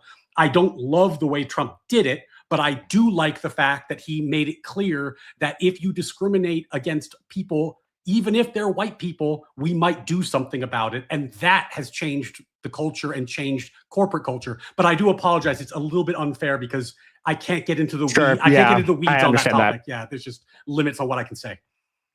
I understand that. I have a rebuttal, but I'll spare. All right, because that is a little unfair. So we could go to a different example of him trying to attack First Amendment rights if we really want to. Your time, Rinyal. Go ahead.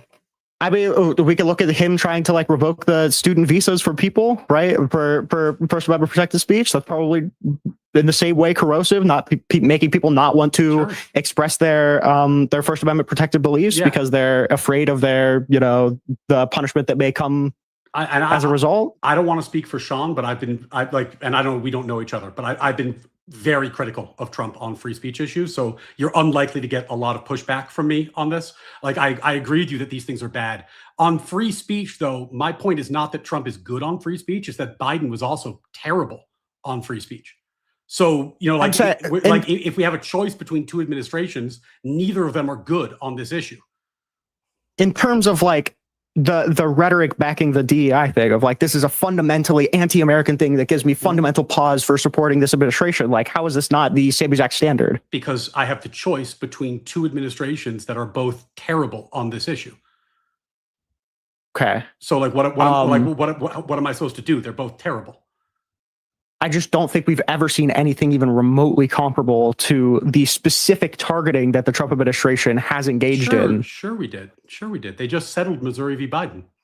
Like that was a the Trump DOJ settled it. Yeah. but that was a. I didn't just for my clarity, didn't get knocked down in SCOTUS before the Supreme Court because they couldn't demonstrate harm. This is just a new kind of. On He did it again because he got a friendly government, and the government settled because. Wick, I know you like to moderate. Or no, I'm just asking for a fact claim, right? Is that not true? Yeah, it is true. That is true. It failed at the Supreme Court for standing. Okay. But here's the thing, and since you're joining in the fray, I'm not I know voting, Wick was very concerned, for example, about the jawboning of Jimmy Kimmel. But that's what Missouri v. Biden was about. It was about jawboning mostly conservatives across the country. But the difference between them and Jimmy Kimmel is that they had no redress. They had no lawyers. They didn't get their day in the sun. They didn't get like the biggest ratings of their life after a couple of days. They were just banned from social media, and they didn't know why for years. And so, yeah, that's pretty bad on free speech level to jawbone social media companies, to, ban and shadow ban conservatives en masse. We're talking about thousands and thousands of people. It's pretty bad. So we can even say it's pretty bad. Is it I'm going to bring up another example because there's so many. Like, are you familiar with like the executive order targeting Chris Krebs specifically for criminal prosecution? I don't know. I'm not. Go ahead. I'm not familiar, but you can let me know. Yeah, well, he signed an executive order directed at Chris Krebs for political prosecution. Like, literally, signed an executive order targeting this person. Like, isn't that like a level of targeting that we didn't see under? I don't even know if we've ever seen that under a Democrat or Republican, for that matter. Are we leaving free speech, or does this have a free speech component that you're getting to? I mean, I don't know what else they would sign this executive order on the grounds of, other than the fact that he was affiliated with somebody that is politically disadvantageous to him. Give me some facts, because I don't know the facts of this, so I can't tell you why he targeted Chris Krebs, or if he targeted Chris Krebs, because I don't know what you're talking about. But if you have the facts, I'd be happy to talk about them. But I guess this is like, I've heard this criticism in various forms. I can't speak to Chris Krebs because I just don't know. Sean, if you do, please cut me off. Mm-hmm. But what I would say in general is that there's a thing that happens where, like comparing Jimmy Kimmel to Missouri v. Biden, there's the targeting of Jimmy Kimmel. It feels overt and feels gross, and people get really riled up about it, and it causes a lot of emotion. And I'm not going to defend it because I thought it was a shitty, stupid, bad from free speech perspective thing to do. But then targeting tens of thousands of Americans who have no recourse and didn't get their moment in the sun is like not a big deal, or is like a lesser of a big deal because it was less overt. Like, I think it's actually a bigger deal. I think it's a bigger deal to censor silently, because when you censor people silently, we don't find out about it. We can't do anything about it. Like, censoring in the dark is the scariest form of censorship. Response? I mean, I feel like just in terms of proving because like when we say silence, or like banning in silence, or like kind of silencing in the dark, I feel like we're pulling a lot of legwork to assume that we can, tell the state of mind in terms of revoking people's First Amendment rights to the same degree in both situations. Whereas Donald Trump will come out and say, this person is my political opponent, and I'm going to assign an executive order to punish them because I don't like them politically. And the idea that like this kind of, overt statement of, intent from the Trump administration is comparable to whatever happened with the Twitter files, or by extension in Biden v. Missouri. I feel like the comparison there is kind of lacking the intent there. I feel like the intent is a super, super important part if we're measuring like who has more contempt for these, First Amendment principles. So I had time to look it up, and Krebs was targeted because of his censorship of free speech. That's what the executive order says. So that's the stated. That's what the title of it says. Yeah. That's the stated intent. He was targeted because of his, inappropriate censorship of free speech. So since intent matters, I'm sure that matters to you. So I'm aware of the technical grounds that they said that it existed. The problem is that like Krebs didn't do that, right? Like this could be a knowledge gap problem. The only evidence that I'm aware of that Chris Krebs engaged in literally any of this is just making the statement through DHS saying that the 2020 election was the most secure. That's literally it. That's all I'm aware of that would predicate this executive order. Yeah, and look, And if that is the case, if that is the case that that's all that predicated the executive order, that's certainly an attack on freedom of speech, right? Yeah, that would be. I would agree. But the question is, like, you're saying that intent doesn't. You're saying intent matters, but then you're assuming best intent when tens of thousands of conservatives are silenced, and assuming worst intent when Trump targets somebody. And this is the problem with focusing on intent. Like, like, I don't know that I would grant you that the Biden actions were, so intent free. But like, what you're doing is you're focusing on the one guy with the salacious example. And let's say I grant you this is a really bad example. Let's say this is a terrible free speech violation. Like, the fact that it's public and the fact that you can see what's happening is kind of the point I'm making. Being censored in silence is worse, especially on a mass scale. So if the goal is to chill freedom of speech, showing that if you come out against this administration, you're going to be targeted by this administration and silenced, don't you think that's probably going to have a more corrosive effect if more people can see it? Like, it's an example, like making an example out of somebody? No, because I'm pretty sure that was the main argument that was made in the student visa case, that it's a chilling effect on speech. I want to make sure Sean gets a chance. The smell of blood goes far regardless of what's going on, whether it's a covert activity, like, people know and people realize what's going on. So the idea that, we're overtly and openly doing it, like, okay, yeah, that's very different than how the government's typically operated. But the government, the U.S. government has a long history of retaliating against people it feels where whistleblowers have done things inappropriately or gone after whoever. I mean, yes, Trump is unique. He's like the first person. It's like, I'm just going to tell you I'm doing it. But no, it is a chilling of free speech. But the government traditionally and over, throughout the Biden administration was silencing speech. I mean, it was to the point where the FBI was sitting down with companies saying, you'd better do what we need to do here. I mean, those were very coercive and very, like, just awful things that happened. And I agree. It's no different than Brendan Carr trying to do that. And I would argue that consent decree probably would work against Brendan Carr talking anymore either. So I think that's good. I want to see that. And that, yes, there was a consent decree, but we promise not to fuck with social media companies. I'm like, okay, I don't see the problem with that. Well, I want to wrap up this segment as well to give one more segment, right? Because I want to cover at least three things, right? Okay. So we covered immigration. Okay. We covered, I would consider this the freedom of speech portion, probably the DEI portion. And I want to make sure that we get last words on there. So I guess same question I had for the immigration. Who here thinks that when it comes to freedom of speech and discrimination and DEI, we'll just kind of package it in, that Harris would have been better than Trump is doing? Raise your hands. Okay, no. Well, I'm sure she would have been better at DEI. She would have done DEI. She would have been better at DEI. No, better on the subject of DEI. So if you think DEI, abandoned. I get what you're saying. For the long list of things Harris is better at. Masterful use of the prompt. Explain. I guess I understand what you're saying.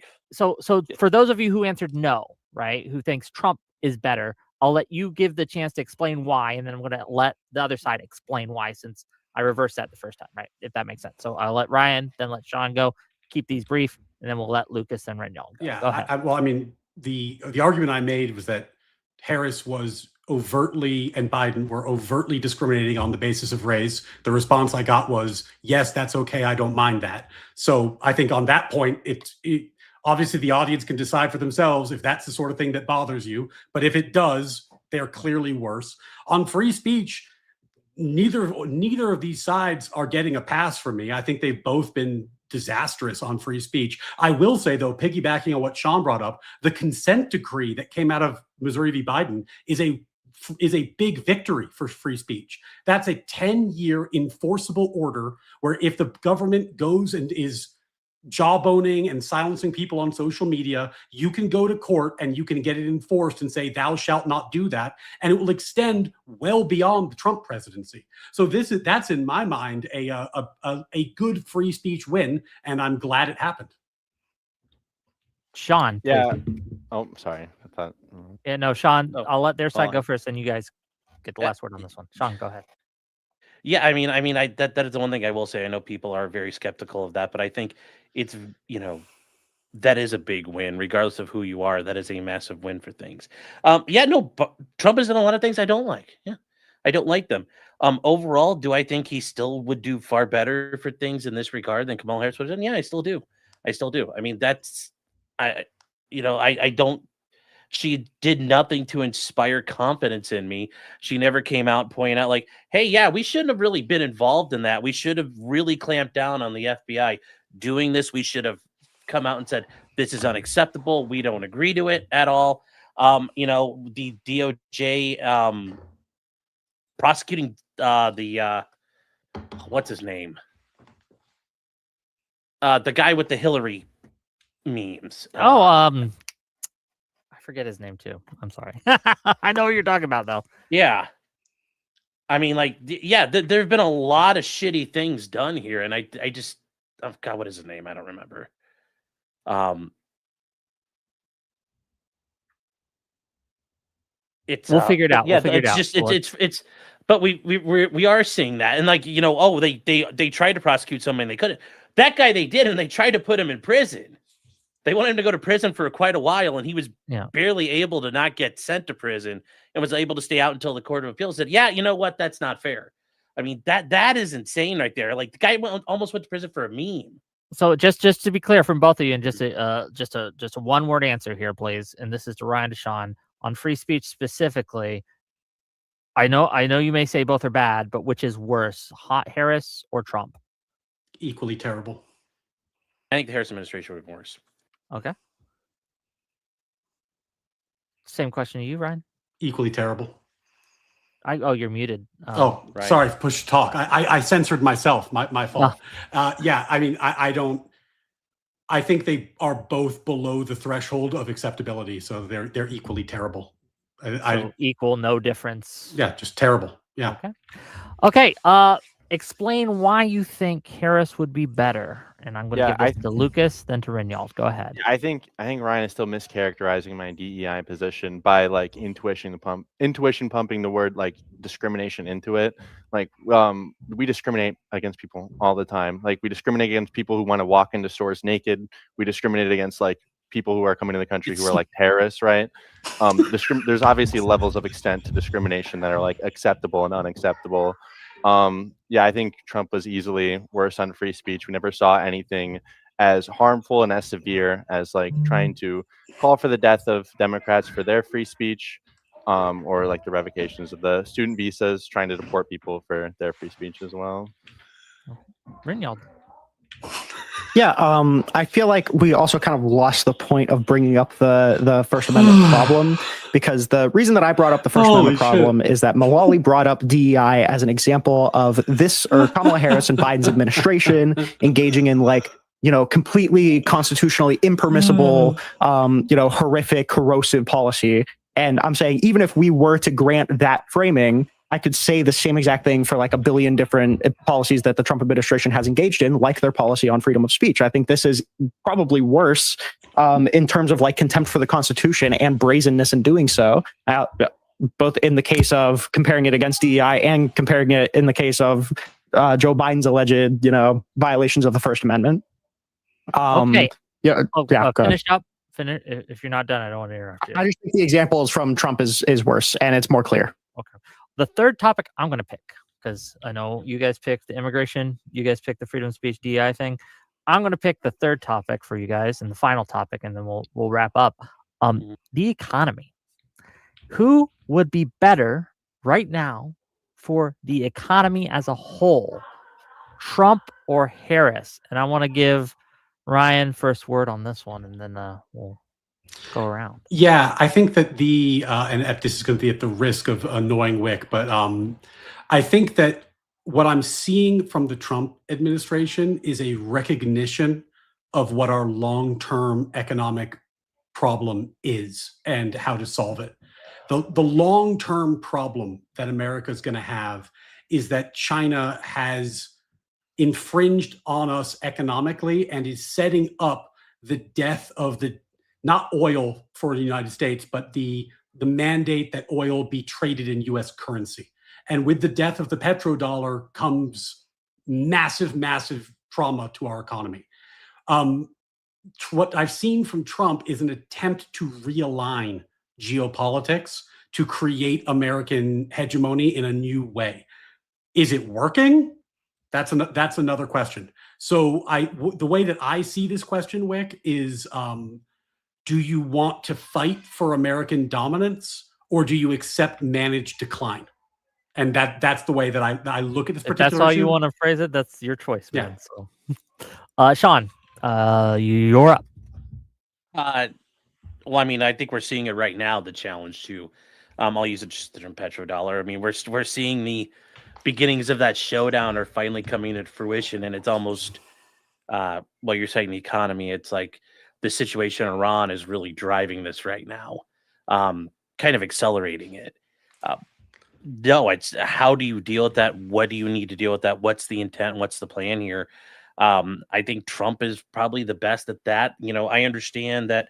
I think Kamala Harris would have been focused on dealing with Russia, which I'm not really too worried about a bunch of half-drunk sister fucking orcs out in the Siberian wilderness. I'm a little more Jesus concerned Christ. about China. What's that? Like, oh, wait, I mean, I'm sorry. Go ahead. It just I mean, threw me I'm for. sorry. Are you part the Russian? description Sorry. threw me for. No, it's fine. You can say it. Okay. Just threw me for a Okay. loop. That's all. He's not Russian, but he's still offended for some reason. Ask him No, why. it's weird. Like, I didn't expect it, but go ahead. Okay. Okay. Because he's sorry. an orc. Well, yeah, I was gonna say if you're part orc, I'm sorry. Oh, wait. Okay, what are you talking about? But go on. But no, I think it is coming to a head here. I do think though that I this is managing the economy though. I think whoever really is going to have I think there were going to be significant problems for whoever takes this economy at this point. It's a lot of problems. I do think Pam Bondi's moronic line of the Dow at 50,000, like, okay, cool. The Dow's at 50,000. People buying houses is damn near impossible. Like, there's so many issues here. Actually, I guess I'll revise that. I don't know who would be better on that at this point, because I think whatever Kamala might try to do, I don't think really would necessarily result in a better. We probably there'd be problems, just different problems at this point. And I don't know if those problems. I think those problems would probably be similar in scope. It's just now a matter of this is. Gotcha. Where are you going to go back to the beginning of this problem at? A lot of things. So I don't know who would be better at this one, actually, honestly. Lucas. Yeah, I think obviously I think Kamala would have been better on the economy. I think Democrats tend to be more in favor of balancing the budget than Republicans. I think expanding social safety nets are pretty good. Kamala wouldn't have tariffed the whole world. I think tariffs are pretty bad. I think it's a fantasy to think that the U.S. will be able to domestically produce all of the things that we import from countries like China, and it just won't work. Fair. Rinyald. Yeah, I'm going to speak with low conviction because I'm not an econ guy and I'm not going to pretend like I am. But the most clear example of why I think, like the specific extent to which Harris or Trump would be better, I'm not even really certain. It seems like, under Biden, we didn't see like any huge dramatic shifts other than, pieces of legislation stimulating, particular like manufacturing within the US and like the promotion of green energy, which I generally like a lot. I think the tariffs have been pretty obviously bad in a lot of obvious ways.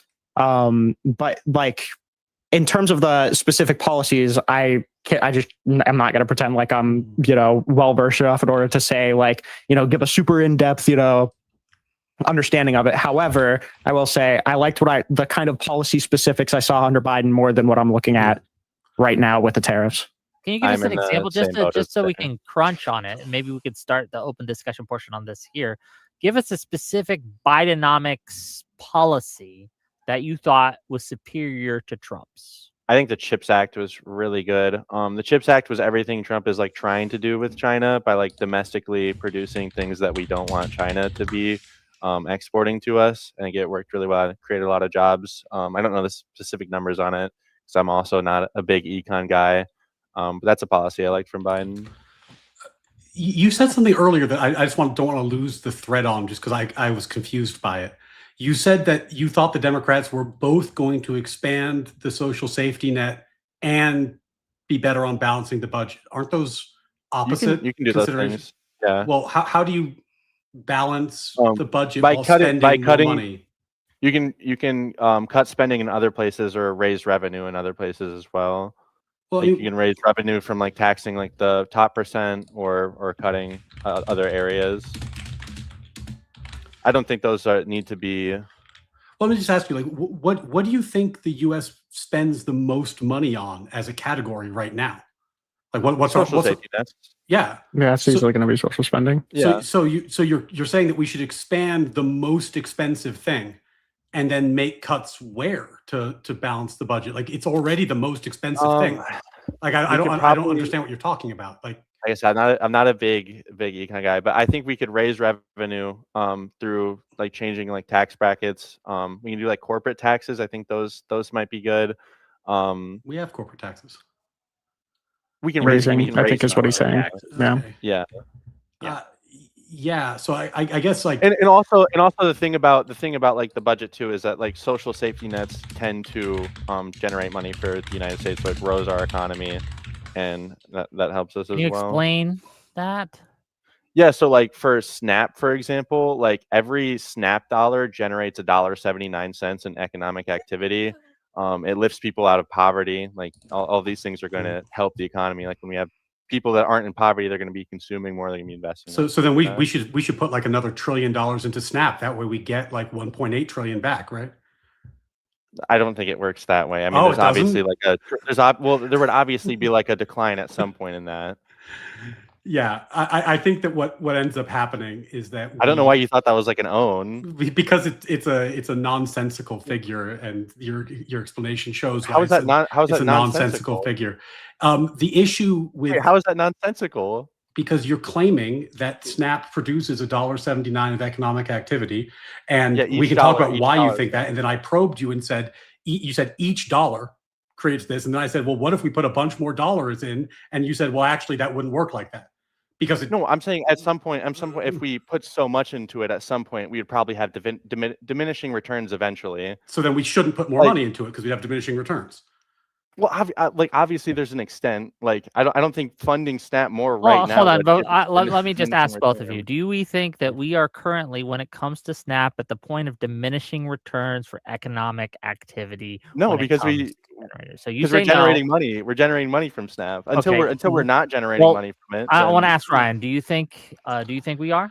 I think the entire question is ridiculous. That's like the metric that's being used is silly because what you're doing is you're taxing people, which is reducing economic activity. You're spending it on SNAP, but you're not actually counting the reduction in economic activity caused by the taxes. So it's just a self-serving number.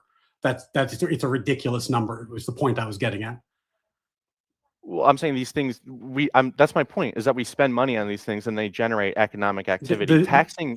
I wouldn't say that like taxing people like destroys like economic activity, especially when we're like benefiting. All right. from If it. you take $1 from me, I can't spend that dollar, right? Yeah. Okay, that's the reduction in economic activity. And then because it increases, because then it goes to $1.79. Yeah. Okay. So Okay. Hold on. I want Rinyal to be able to about get it here. this. Rinyal's looking like he's gonna, I don't know, explode. So go ahead. No, Rinyal. I'm listen, like I said, low conviction, but like I think the idea is that like let's say that there's somebody with $2 and there's somebody with $500, and you take $10 from the person with $500 and you give it to the guy with $2, right? So this person still has $490 to spend, but now this person has $12 to spend. So they're both probably like, I don't know if we're going to see a diminishing amount of spending from the $490 person, but we would see a pretty substantial increase in spending from the $12 person. I think that's the idea. It depends how you. Yeah, but the logic of that argument is though you give him that $10 and now magically he can spend $14. Is basically kind of. No, I don't think that is the argument. I think the argument is that it just stimulates lower income people spending. I think that's the idea. But that's the argument. Every dollar we give generates $1 plus. It's like, well, then where's this extra money coming from? It's going to be coming. So if we give people food, they don't need to spend money on food, so they spend money elsewhere. I think that's the idea. So as I understand it, and again, I'm not an economics professor. Maybe we can have non-fun all day. But the idea behind these things is that we tax people who have lots of money. I'm not even saying I'm agreeing with this idea. This is a theory. We tax people who have lots of money, right, to spend. and we give it to people who have little money to spend, knowing that the people with lots of money aren't going to change their habits because $10 out of 10,000 isn't going to really hurt you. Whereas a guy who only has $100, suddenly they have a 10% increase and can now afford much more spending. And so we see increased economic activity that the 10,000 guy would save and not put into the economy is now being put into the economy through the 100 guy. That's that rich guy would actually more likely invest the money. Exactly, Sean. Exactly. It's based on a false premise. They don't, which that would magically grow money. That $1 would turn into like $100. Yeah. I don't know what you guys are talking about with the magically growing money thing. What I'm talking about is that when they calculate economic activity, they specifically mean money circulating in the retail activity. They expressly exclude what Sean brought up, which is investment in companies. Newsflash. Yeah, but those investments don't stay in the United States. Step They away go real to quick. other countries. They go to Russia. They go to China. They go to all these other places. They also With the fund offshoring of jobs. We've seen this. They also fund U.S. investment. They fund U.S. pension funds. They fund U.S. retirement accounts. They do all these things. If investing in companies is not a good thing, we have a little bit of a problem on our hands, Wick. And what I'm saying is the number expressly excludes certain types of economic activity and favors other types of economic activity, which is why it's kind of a ridiculous figure. Wait, but I mean, we can also, even with the exclusion, though, we could assume that like these people are also going to have more money to spend in other places, like investments and things like that. Like if somebody isn't worried about spending like however many thousands on groceries a month, they could put that in like a Roth IRA or like an investment thing. I don't. You think a lot of SNAP beneficiaries are investing in Roth IRAs? Yeah, sure. If they have more security in their finances. If they're investing in Roth IRAs, I think maybe we shouldn't be giving them government handouts like that. That seems like if they. What do you mean? That doesn't make sense. Like, why are we giving free benefits and resources to people who don't need them? It's supposed to be an assistance program. Well, like I said, SNAP is going to these people who are like lower income. They do need these things. But in your hypo, they're investing in Roth IRAs. Like, I don't know what you're talking about. I'm saying they're investing since they don't have to like spend all You're this arguing money they would on invest other that things. money because now they have more money to save. Yes, exactly. Yeah, I don't know. I would say I don't think. I mean, and I'm not gonna like people like if you're the point you're using Snap, I mean, that's not good. Like things aren't going well. Like I don't think that's really going to. You need to do a significant amount of economic development probably to get people to want to do investment that would be beneficial to them in the longer term because it's just a supplemental program. So it's sure. I mean, most of the people still receiving SNAP are still below the poverty line are going to be struggling with it regardless. Sure, but here's a fun. I have to respond to that real quick. People who are like getting assistance are probably, I would say they're probably more likely to be investing than if they were spending all their money like on groceries and necessities. So here's a fun Snap story. It's an anecdote. Take it for what it's worth. I was traveling for a trial, and I was in a CVS in a town that I was not familiar with. And it was almost Easter. And there was a lovely woman, and she had lovely children. I'm happy they got to have a nice Easter. But she was bringing up these Easter baskets that were, it was a basket with a stuffed animal in it. And in the basket, there were some jelly beans and the stuffed rabbit. And she got to the counter and she said, "Can my SNAP benefits cover this?" And the cashier said, "Yes, because of the jelly beans."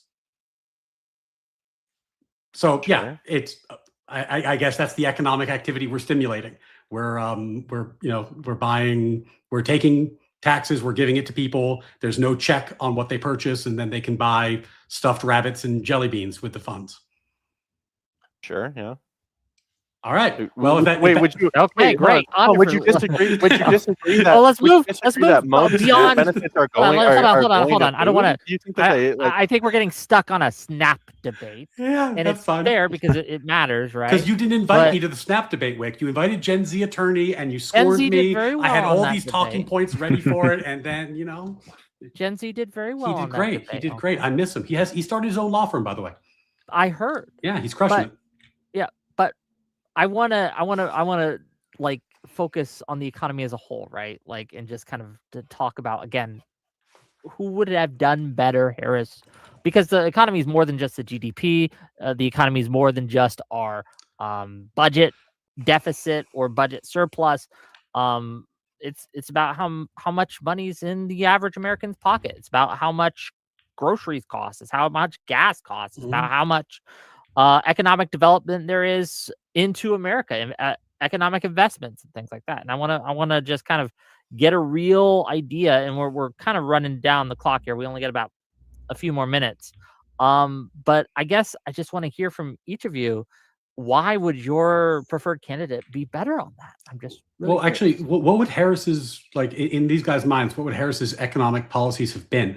Because fair question. Because part of the issue with the debate like this is that we're kind of it's kind of a, I don't know, like I don't want to say a straw man, but it's kind of just like an idealized figure that we never actually got to see. So it's all hypothetical. So like, what do you guys think she would have done that would have been good for the economy? Yeah, I mean, it'd probably just been like the standard Democrat policy making. Like we agreed earlier, it'd been a continuation of Biden policies. I liked Biden on the economy. I think generally, I did disagree. I did disagree with her unrealized capital gains tax, but that's seemed bad. Such a small thing in the.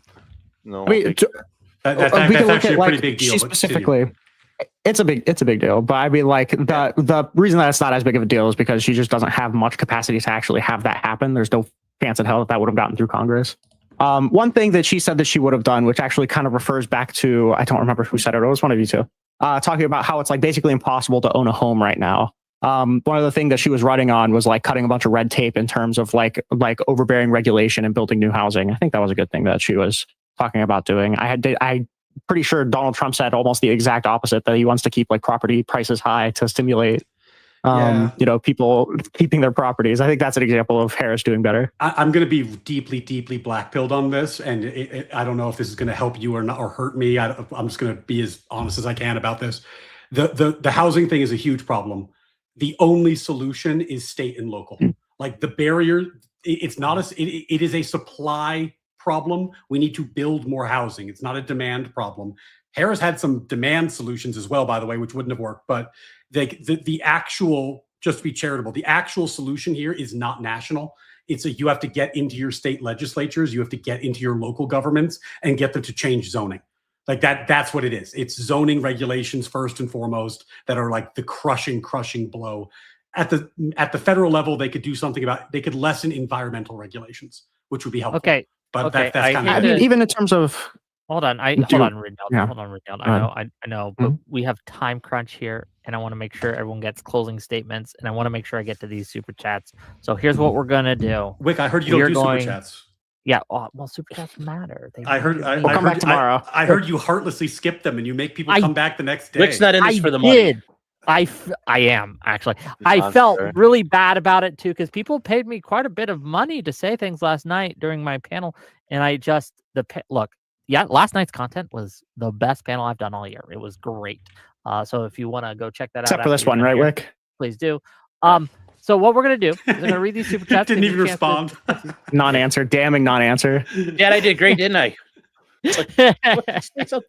And what we're gonna do is we're gonna give each of these lovely individuals a chance to close out with their final thoughts and tell people where you can find them. I have links to their stuff in my YouTube description, and I encourage you. They've taken their time out of their day to come and give you content. Give them a follow. Give them a subscribe. Give them go check out their stuff too. It really does help. Okay, so this is what we're gonna do. I'm gonna go through these super chats. I'm gonna give you guys last word, and then we're gonna end the show. $5 from Mr. Game Man. Ryan, please give examples of racism from the Democratic populace that came from trying to give money to black farmers. Go ahead. That's the example. Yeah, I don't know. The government, the government giving money specifically on the basis of race is the example. But you only gave $5, so that's all the answer you get. Okay, fair enough. Come back with deeper pockets. Lord of the Nerds. Russiagate was an attempt to accuse Trump of treason and working for Russia. What do the libs think happens to people who commit treason at that level? That's I to don't know you. why. I don't know Lucas. where you're getting the So- Russiagate is treason thing It's, from. oh my god, there's so many things. Like, the investigation $5, itself so give him probably a $5 wasn't. answer. Okay. He didn't call for the death of the people involved with Russiagate. He called for the death of different people. So, I mean, if that's the case, then he should probably be calling for the death of Russiagate. Okay. JDZ for $5. Don't we still need to hire more judges? Trump wants asylum to go to 0. They don't want to process claims faster unless you're South African. Okay. I mean, we hiring more judges would be good, but there's lots of things you can do other than hiring judges to process claims. For example, in Trump's first term, one of the things he did is he just changed the order that asylum claims are processed. So instead of doing first in, first out, it was last in, first out, so that you could get people processed quicker and accepting some backlog. So there's other options on the table. The bigger thing I just would like to point out is, Go ahead. hiring more judges. The immigration judges are DOJ employees. They're not like a federal judge like we think of. They're literally guys who work at the DOJ. They're hearing officers. They're not actual judges. Just if you happen to be an immigration judge and you get really upset about that, too bad. You're not really a judge. Also, man, he's calling you out specifically. Ooh. Also, okay. I know this is a $5 thing, Wick, but like the denial rate in asylum cases is like north of 80-85% most of the time. So like, yeah, more hearings leads to more deportations, not the other way around. $5 from Purely Antics. Does Ryan think the Women in STEM program unfairly benefits women? It seems like there are countless examples of instances where this is fine. I do not think the federal government should be in the business of prioritizing people on the basis of their membership in protected groups. I don't think that they should be doing it. So you'd be against like Title IX protections. Are you talking about like a anti-discrimination? Like you can't discriminate? Well, women in sports and things like that. There are a lot. Title IX. I think it's Title IX. Am I getting the title wrong? I might be. Title IX covers the women in sports and education institutions. Yeah. Like this is federal money given to allow, right? Or there's laws, I should say, making sure that government institutions, college institutions and stuff have to respect certain like separations, right? So they can discriminate against men for when it comes to sports and by having women only leagues. Yeah, I've come to the reluctant conclusion that we'd be better off without these sorts of federal interventions because we've seen it abused terribly in the last couple of years. Okay. $5 from Natural Phenomenon. Ryan, if the government had a pool of money only for paraplegics, is that ableist? Is it ableist to have money only for paraplegics? Yes, money you can only receive if you are paraplegic. It probably would be ableist, but the concern that you get with something like discriminating on the basis of race doesn't exist there, because like the reason that racial discrimination is considered to be wrong is that we have made the moral determination that there are not legitimate differences between the races. And if there's not, then the law should not be favoring one or the other over that basis. People with no arms and legs do have legitimate differences from people who do have arms and legs, and I think that's a fairly self-evidently category different.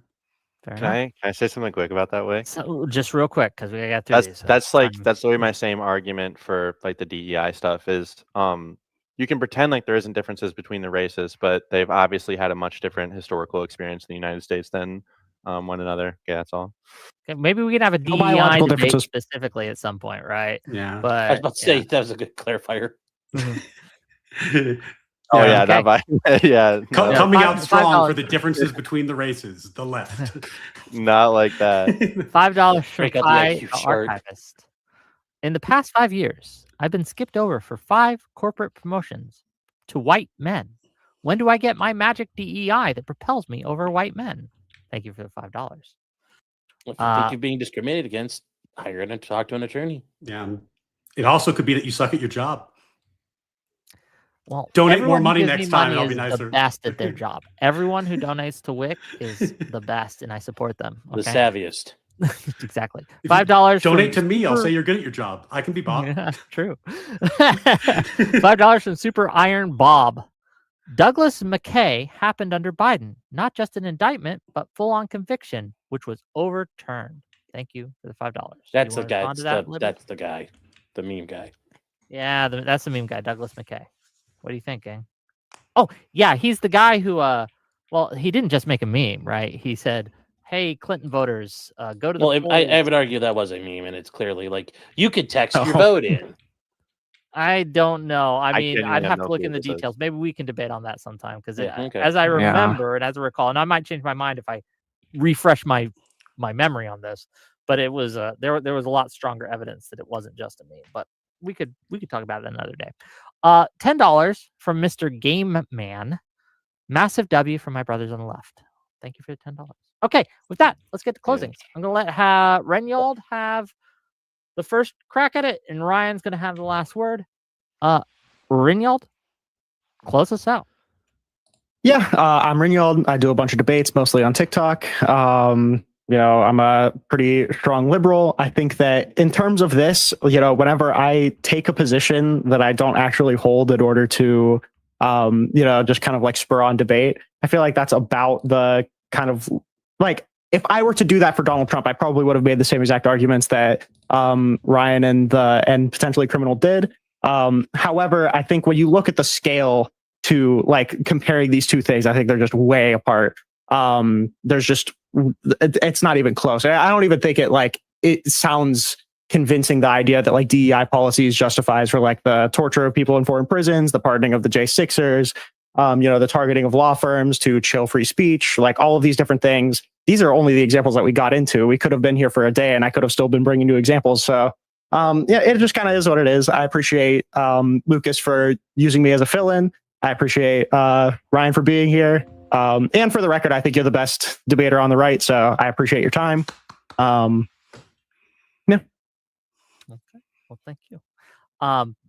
We do appreciate you for filling in last minute. I will change my YouTube description to replace you, but you gotta let me. Thank you. You gotta give me a minute or two to do that. But I appreciate you coming in, especially last minute. Let's give it to Lucas. Go ahead. First of all, I second what Rinyald says about Ryan. This is my first ever panel, and I was terrified. Okay, but anyway, I think like Rinyald said, comparing the DEI stuff to Trump's immigration policy, I don't think is a fair comparison at all. I think DEI in general is kind of like a nothing burger issue. I think it's good, but about the other things like the economy, I think we demonstrated that Kamala would be better in the economy, and I also think we demonstrated that Trump was worse on free speech. Okay. Thank you for being here. Really appreciate you, Sean. Well, I get like Lucas. This is my first time doing it, although I think I got completely felted here tonight. So, just absolutely crashed and burned. It's funny because I don't mind going to court, and doing things, but no, I think ultimately, when it comes to the economy, I know we all sat here. It's like, well, we don't really know, and then we started talking about it, but I do think Trump's ultimately. I think it's going to be hard to say there. I think they both would have probably been in a similar situation, regardless of what's going on here. When it comes to the free speech, I do think that, Trump ultimately was better in the long term. I don't trust the way that we have to rely on the Biden-Harris administration, how they did things and what they wanted to do. What would they have done? Coming in, I think clearly established they were willing to be hostile and aggressive, and it would have kept going. It wasn't going to stop. It wasn't letting up. It was only starting to traject that way. So I don't think it would have been better. Now that says is it bleak to say both of them were this awful? Yes, it is. But I do think Trump was better overall. Okay, what's the other one? What was the other thing? Economy, free speech. Oh, we talked about free speech. We talked about Immigration. economy. We talked about immigration. Yeah. Okay, sorry. Yeah. God, that feels like a year ago. I think it's clear that any immigration, strengthening was just clearly lip service from Biden and Kamala, and that they would have clearly just reverted back to what they've been doing. And I think Trump is probably the only, I will say, it's any of the Republican presidents or any president to be serious about immigration reform. It's always been talk about, oh, well, we'll work on the border. He's the only one who's actually tried to work on the border, and actually to the point of like throttling any crossing. So I think Trump has done far better than Kamala Harris would have done at that. Well, Sean, thank you for being here. yeah. I'm sorry we were kind of intimidating. I didn't mean to be. I hope we're not No, scary. that's But we'd love to have you back. it's. I was scared too, bro. Don't Probably the size of my arms. That's probably what did it. Just All scared good. No, together. it's fine. Wick, don't be No, but nice. Don't be nice to lawyers. We turn into gremlins. It's like Well, water. we'd love Yeah. to. We'd love to have. You know what? I have a lot of lawyers that come on my show. Like a lot. There's like you, Lactoid, Gen Z, Pisco, Kafka, Lactoid's a Esquire. lawyer? Like there's a ton. Yeah. Lactoid's entry. Oh, I didn't know that. Diehard originalist brother. They're all lawyers. I don't know why there's so many of you, but you all like to come on my show. But it's okay. We still love you. You had a Ryan. show, you had a show about arguments, and then you're like, why do lawyers show up? Weird.